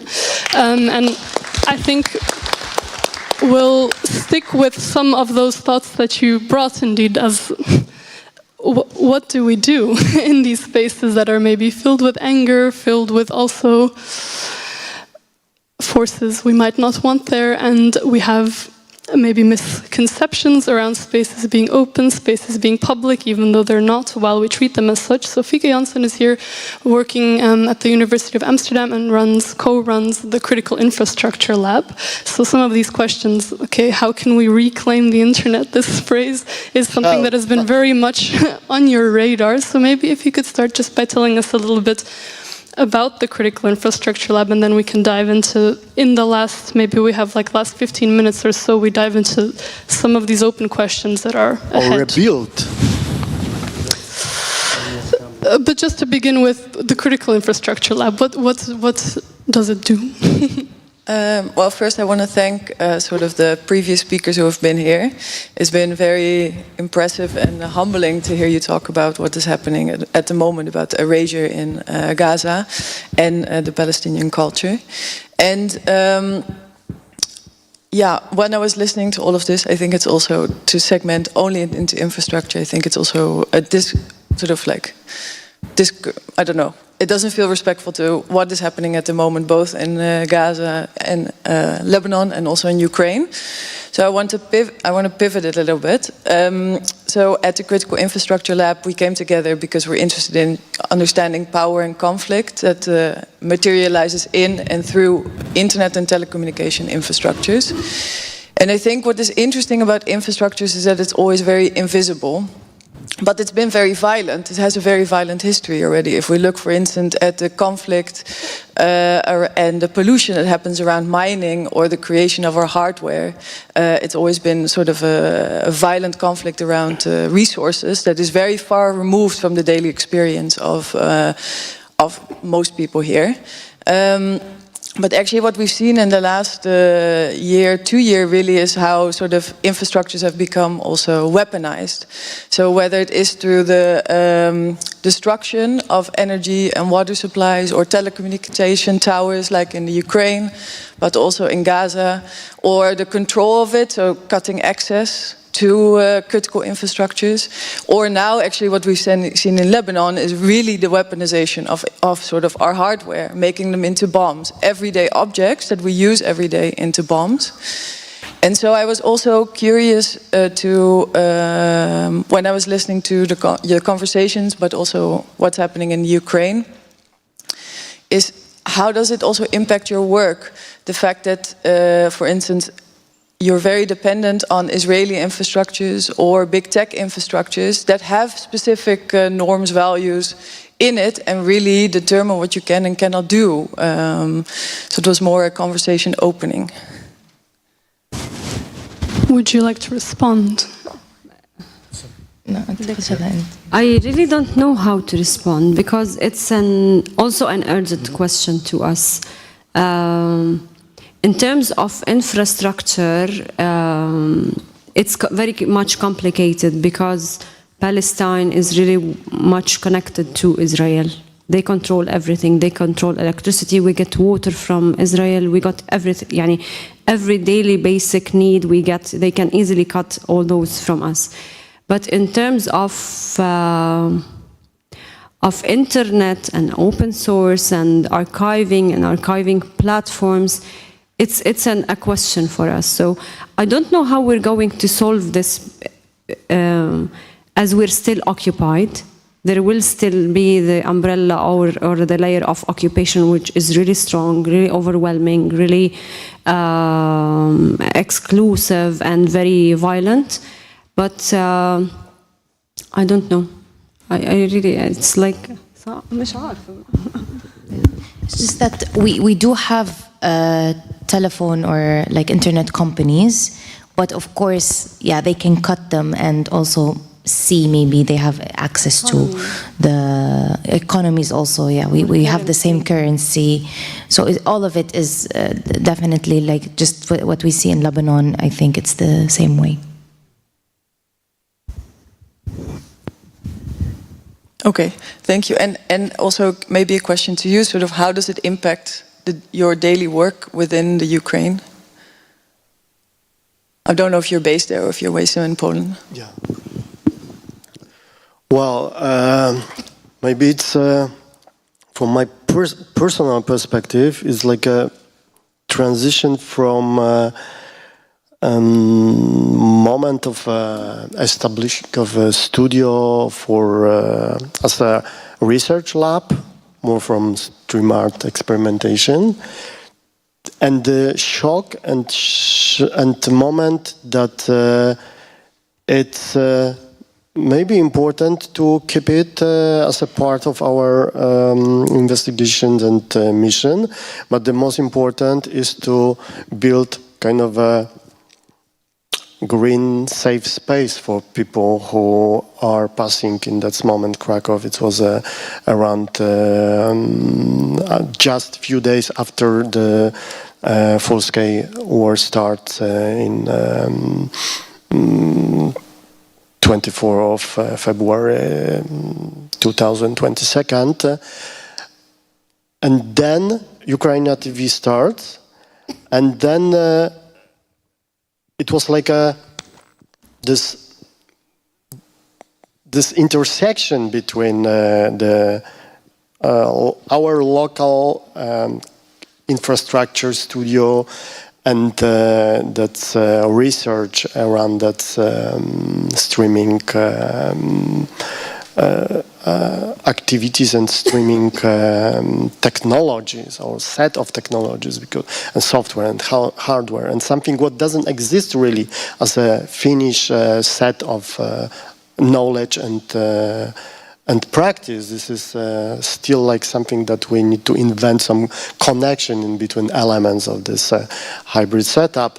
And then when we combine this with that very basic question about that we are kind of the laboratory to create some decentralized local network. Thinking about the situation, for example, in Kyiv, that we collaborate with another studio and with a lack of electricity, very basic question and very basic challenge if you want to collaborate daily. Yeah? So that's a collection of that context and also this limits of movement of travel for mostly for guys from Ukraine. It was very important to establish like a daily connection with some groups of people, artists, and collaborate with them and record and to have interviews and to be like together across and also ask next questions, and then the answer is this is what we did, like a working answer is this is what we did a few days ago here. It was kind of a initial streamer day and like an initial moment also for the network that we try to build and keep as a collaboration of few nodes, few studios in Vilnius, in Krakow, here in Amsterdam, collaboration with the Void and Institute of Network Cultures, and also in Kyiv, in independent studio, and Budapest is also their intermedia faculty with a long tradition of this kind of audiovisual experimentations, and also Warwick in UK. And yeah, and maybe many more partners. I mean, my understanding of Roma's tactics is to have multiple bases. So it's a fluid critical infrastructure to be able to keep people who normally can't speak their minds in a kind of third space on the internet through new forms of tactical television, if you like, as a way of kind of communicating. So it's critical infrastructure in a classical kind of utopian internet from the long distant past, reimagined for today. So I think it's quite amazing what they've achieved actually in terms of a fluid infrastructure. Yeah.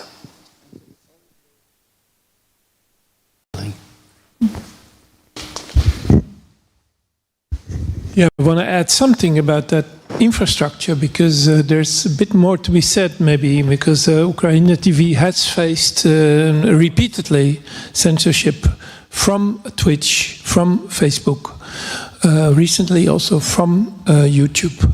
And so this led us also to come to the decentralized solution, which of course is easier said than done. It's not so well developed yet. It's called PeerTube, and so it's possible. And now, since the summer, there's a server based in Krakow. So we're very happy about that. But it's early days, and if you want to reach people, you still are depending on these platforms that censor you. So this is really, this is of course the problem with all critical internet cultures across the globe, right? This platform dependency, being dependent on such a few major American players, at least in this part of the world. Otherwise, elsewhere they are facing, Chinese companies, which is a whole other story in itself. But so that platform, the dependency, is something that of course we're talking about it all the time. So it's very, very much on everybody's mind. So it's a central issue of our time. So what is PeerTube then? Can you say a little bit more about it and how it differs? Yeah, it's a set of software which gives possibility to create a federation of decentralized servers and instances, because it's not necessary to have many servers. You can work with 1-2 servers and then share the space, the infrastructure with smaller users, and then you create a kind of a network of federated, connect together instances, like pages that observe each other's, and the movement is actually going in different direction in the decentralized way. So this is in practice way. This is like Tommaso, who is here, who is also practicing this, says that it's this ideal situation that you can move between platform, between your channels, like between Twitch and YouTube, Facebook and YouTube, with the content, and it's connect together, which is impossible in this centralized platforms, not only in the technical way, but also it's much more complicated, but also because of the policy of each of them. Yeah, and PeerTube, it's the mission of the PeerTube is the create of this movement across platform and the protocol which gives this kind of possibility. So this is the way we are going to, but also this is what we do in this pirates way and moving between platforms, because they are different audience in that different platforms. There are different also challenges and the neighborhoods that we can able to be in kind of the dialogue with, and this is what we are done like regularly, daily, and in this that's different platforms. But also this is like a kind of a working space about flexibility, about possibilities of this kind of. Anyway, I think the one way is the alternative of PeerTube, but other way is kind of a company to ask about movement between big platforms.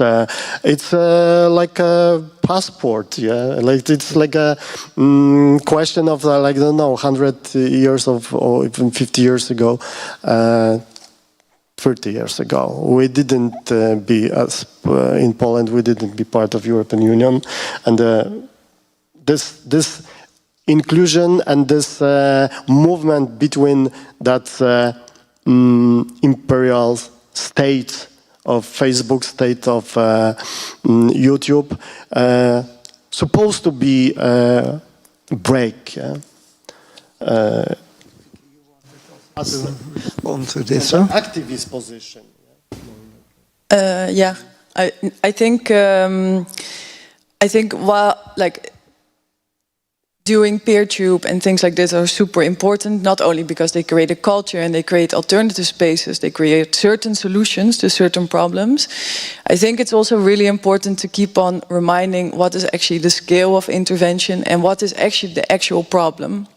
Because just like you drew back that it is not about being able to only restore and restore, there's a genocide happening and there's an occupation happening. And without that changing, it is a repeating circle. And I think it's the same also with internet infrastructure. It's such a consolidation of power and money in the hands of very small, limited amount of people who are very conservative and often fucking crazy.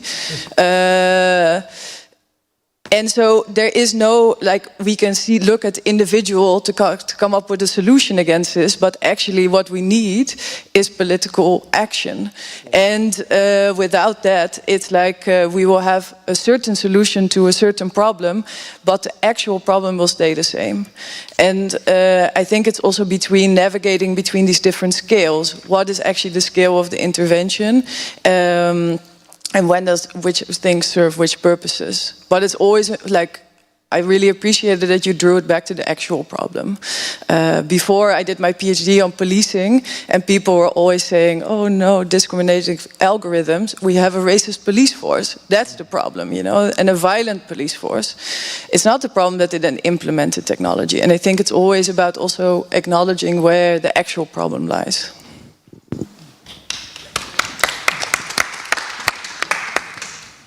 Yeah. At the same time, and maybe we should slowly come to a close.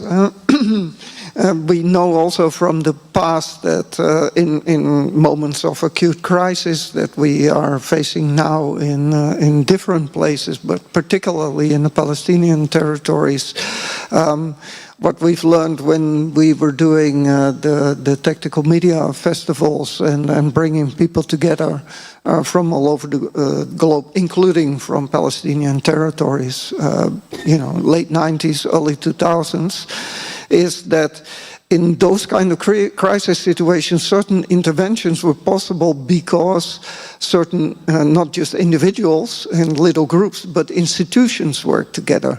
So, for instance, Daoud Kutab in Ramallah decided to relocate to Amman, his editorial offices for radio, producing radio, then relayed the signal back via internet from Amman to Ramallah. In Amman it was more free, editorially more free, where it was distributed as over-air radio, so that everybody with a radio transistor receiver could receive the signal. And that went across all the barriers of the occupying force was installing there. So that's one way. But a more remarkable story was the story of Radio B92, which was a fairly mainstream commercial radio station in Belgrade, in Serbia. And during the conflict in Kosovo, the war that was fought there, the media restrictions and the persecution of journalists and media makers became stronger and stronger and stronger, to the point that they couldn't operate in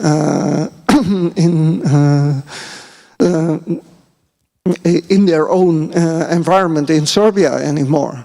But there was already a link established to be able to put the radio signals they were producing on the internet. And that was collected here in Amsterdam by the Access for All company. So that's the first institutional actor. Access for All is there.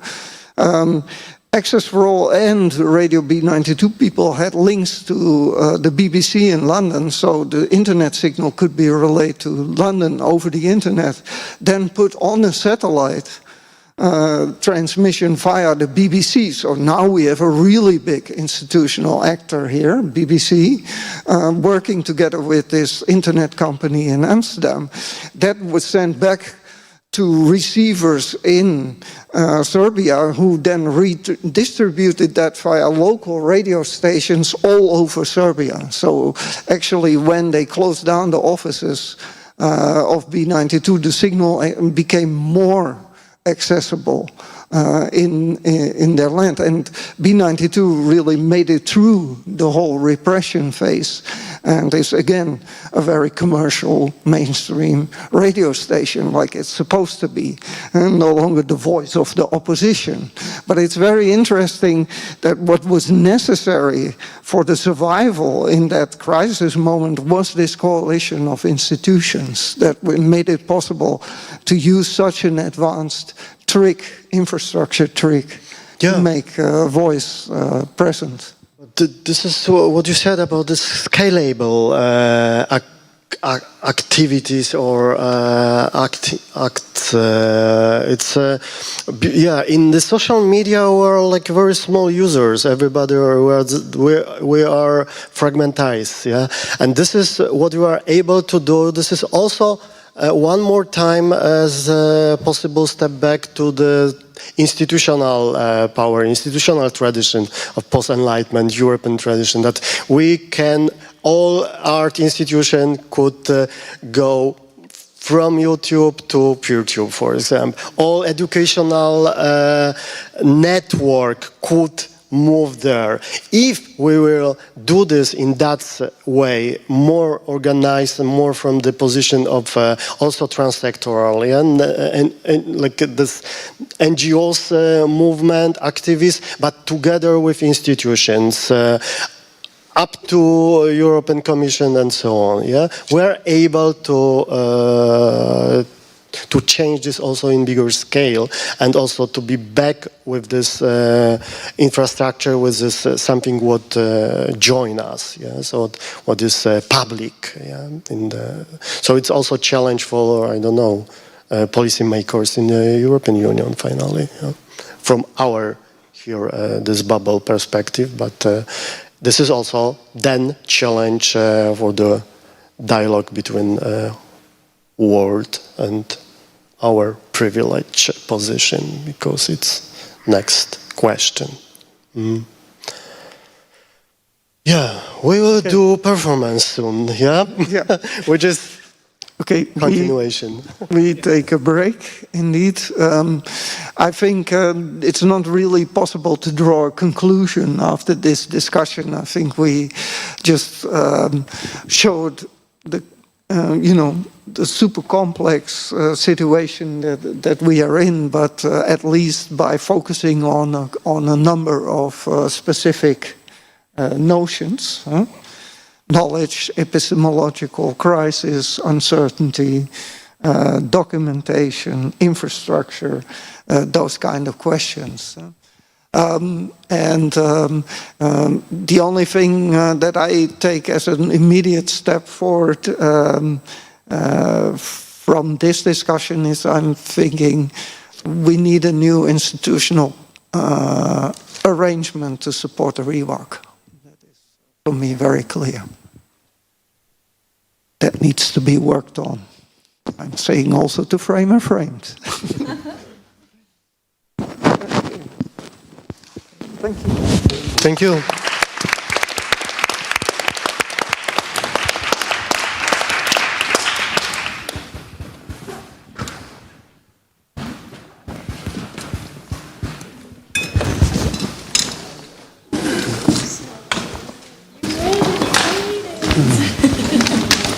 Your lovely assistant. The lady, the gentleman of the microphone. As always. Charming as always.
future we want to make. Because we live in a consumerist society where basically the obsolescence makes profit.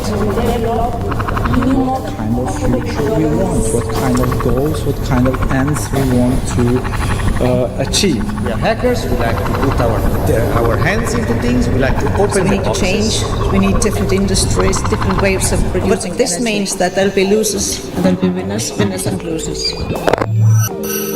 So past, future, present sort of merges in this concept.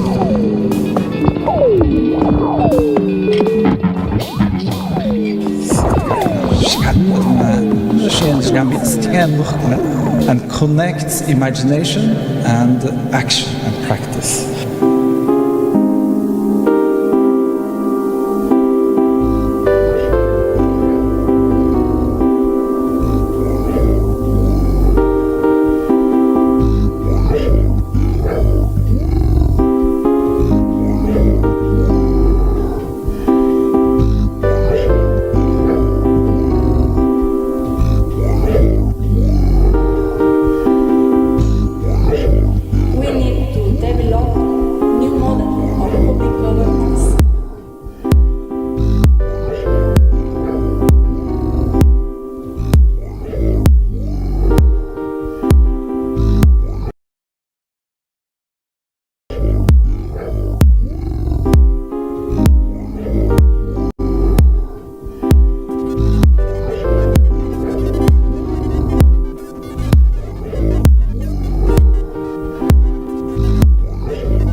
Connects imagination and action practice.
everything.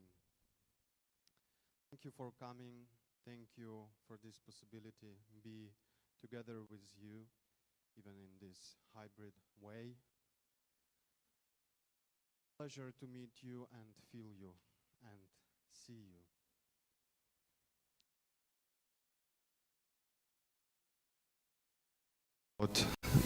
The performance. Sounds which we're using are kind of an archive of the war. So a lot of stuff which you will hear were recorded by my family, friends, people from Ukraine, and these are sounds of everyday basic life. Thank you everyone who is there. Thank you Rome, thank you Lorenzo, thank you Asia, thank you Sofia. Let's try to understand and re-understand how unstable perception of the reality we have.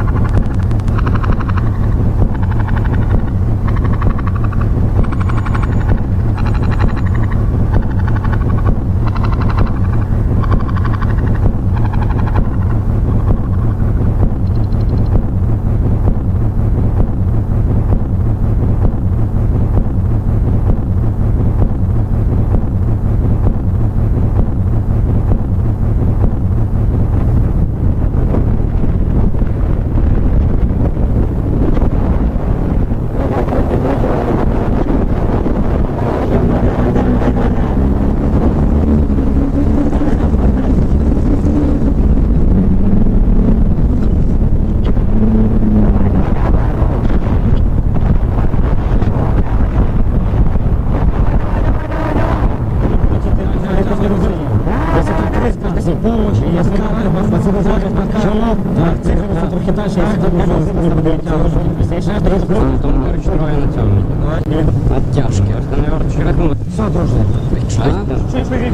його нахуй!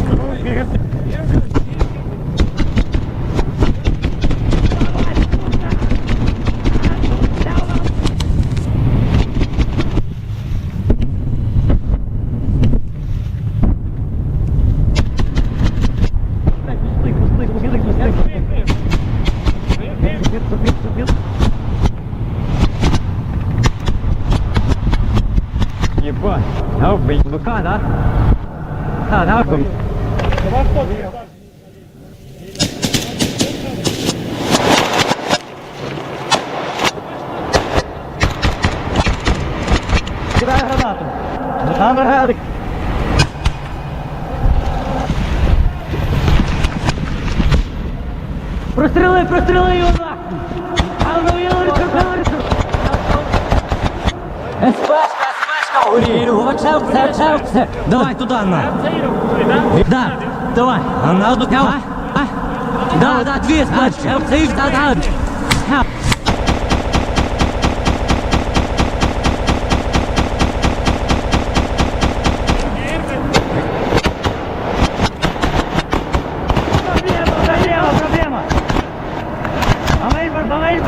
Проблема. Туда.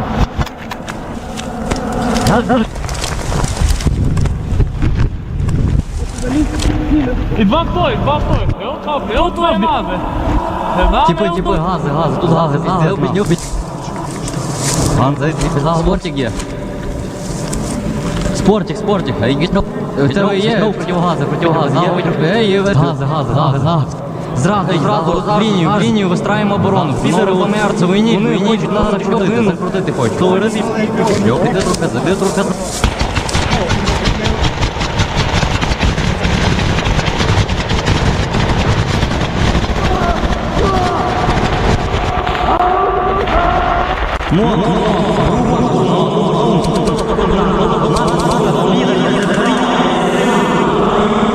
Не можемо вичислити його, як прийняв. Мені рукаю.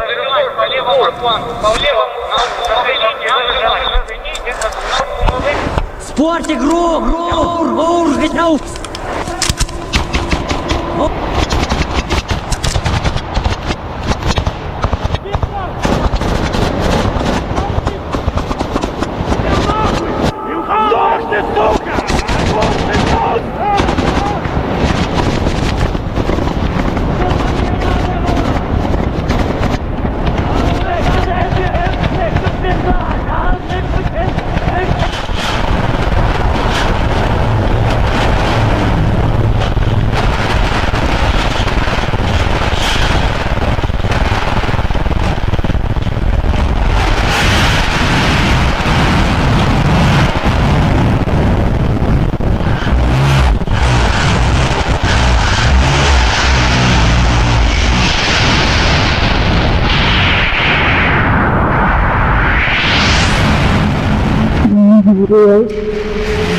waters.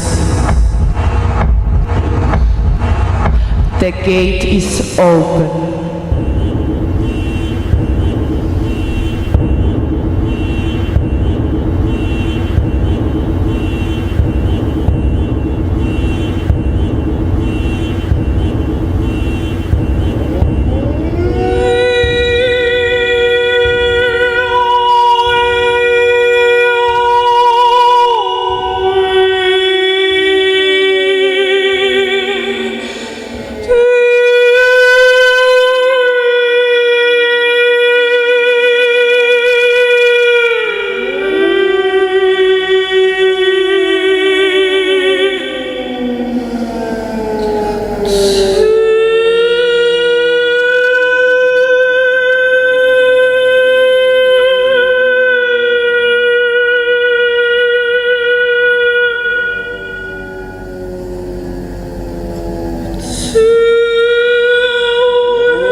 Naszą,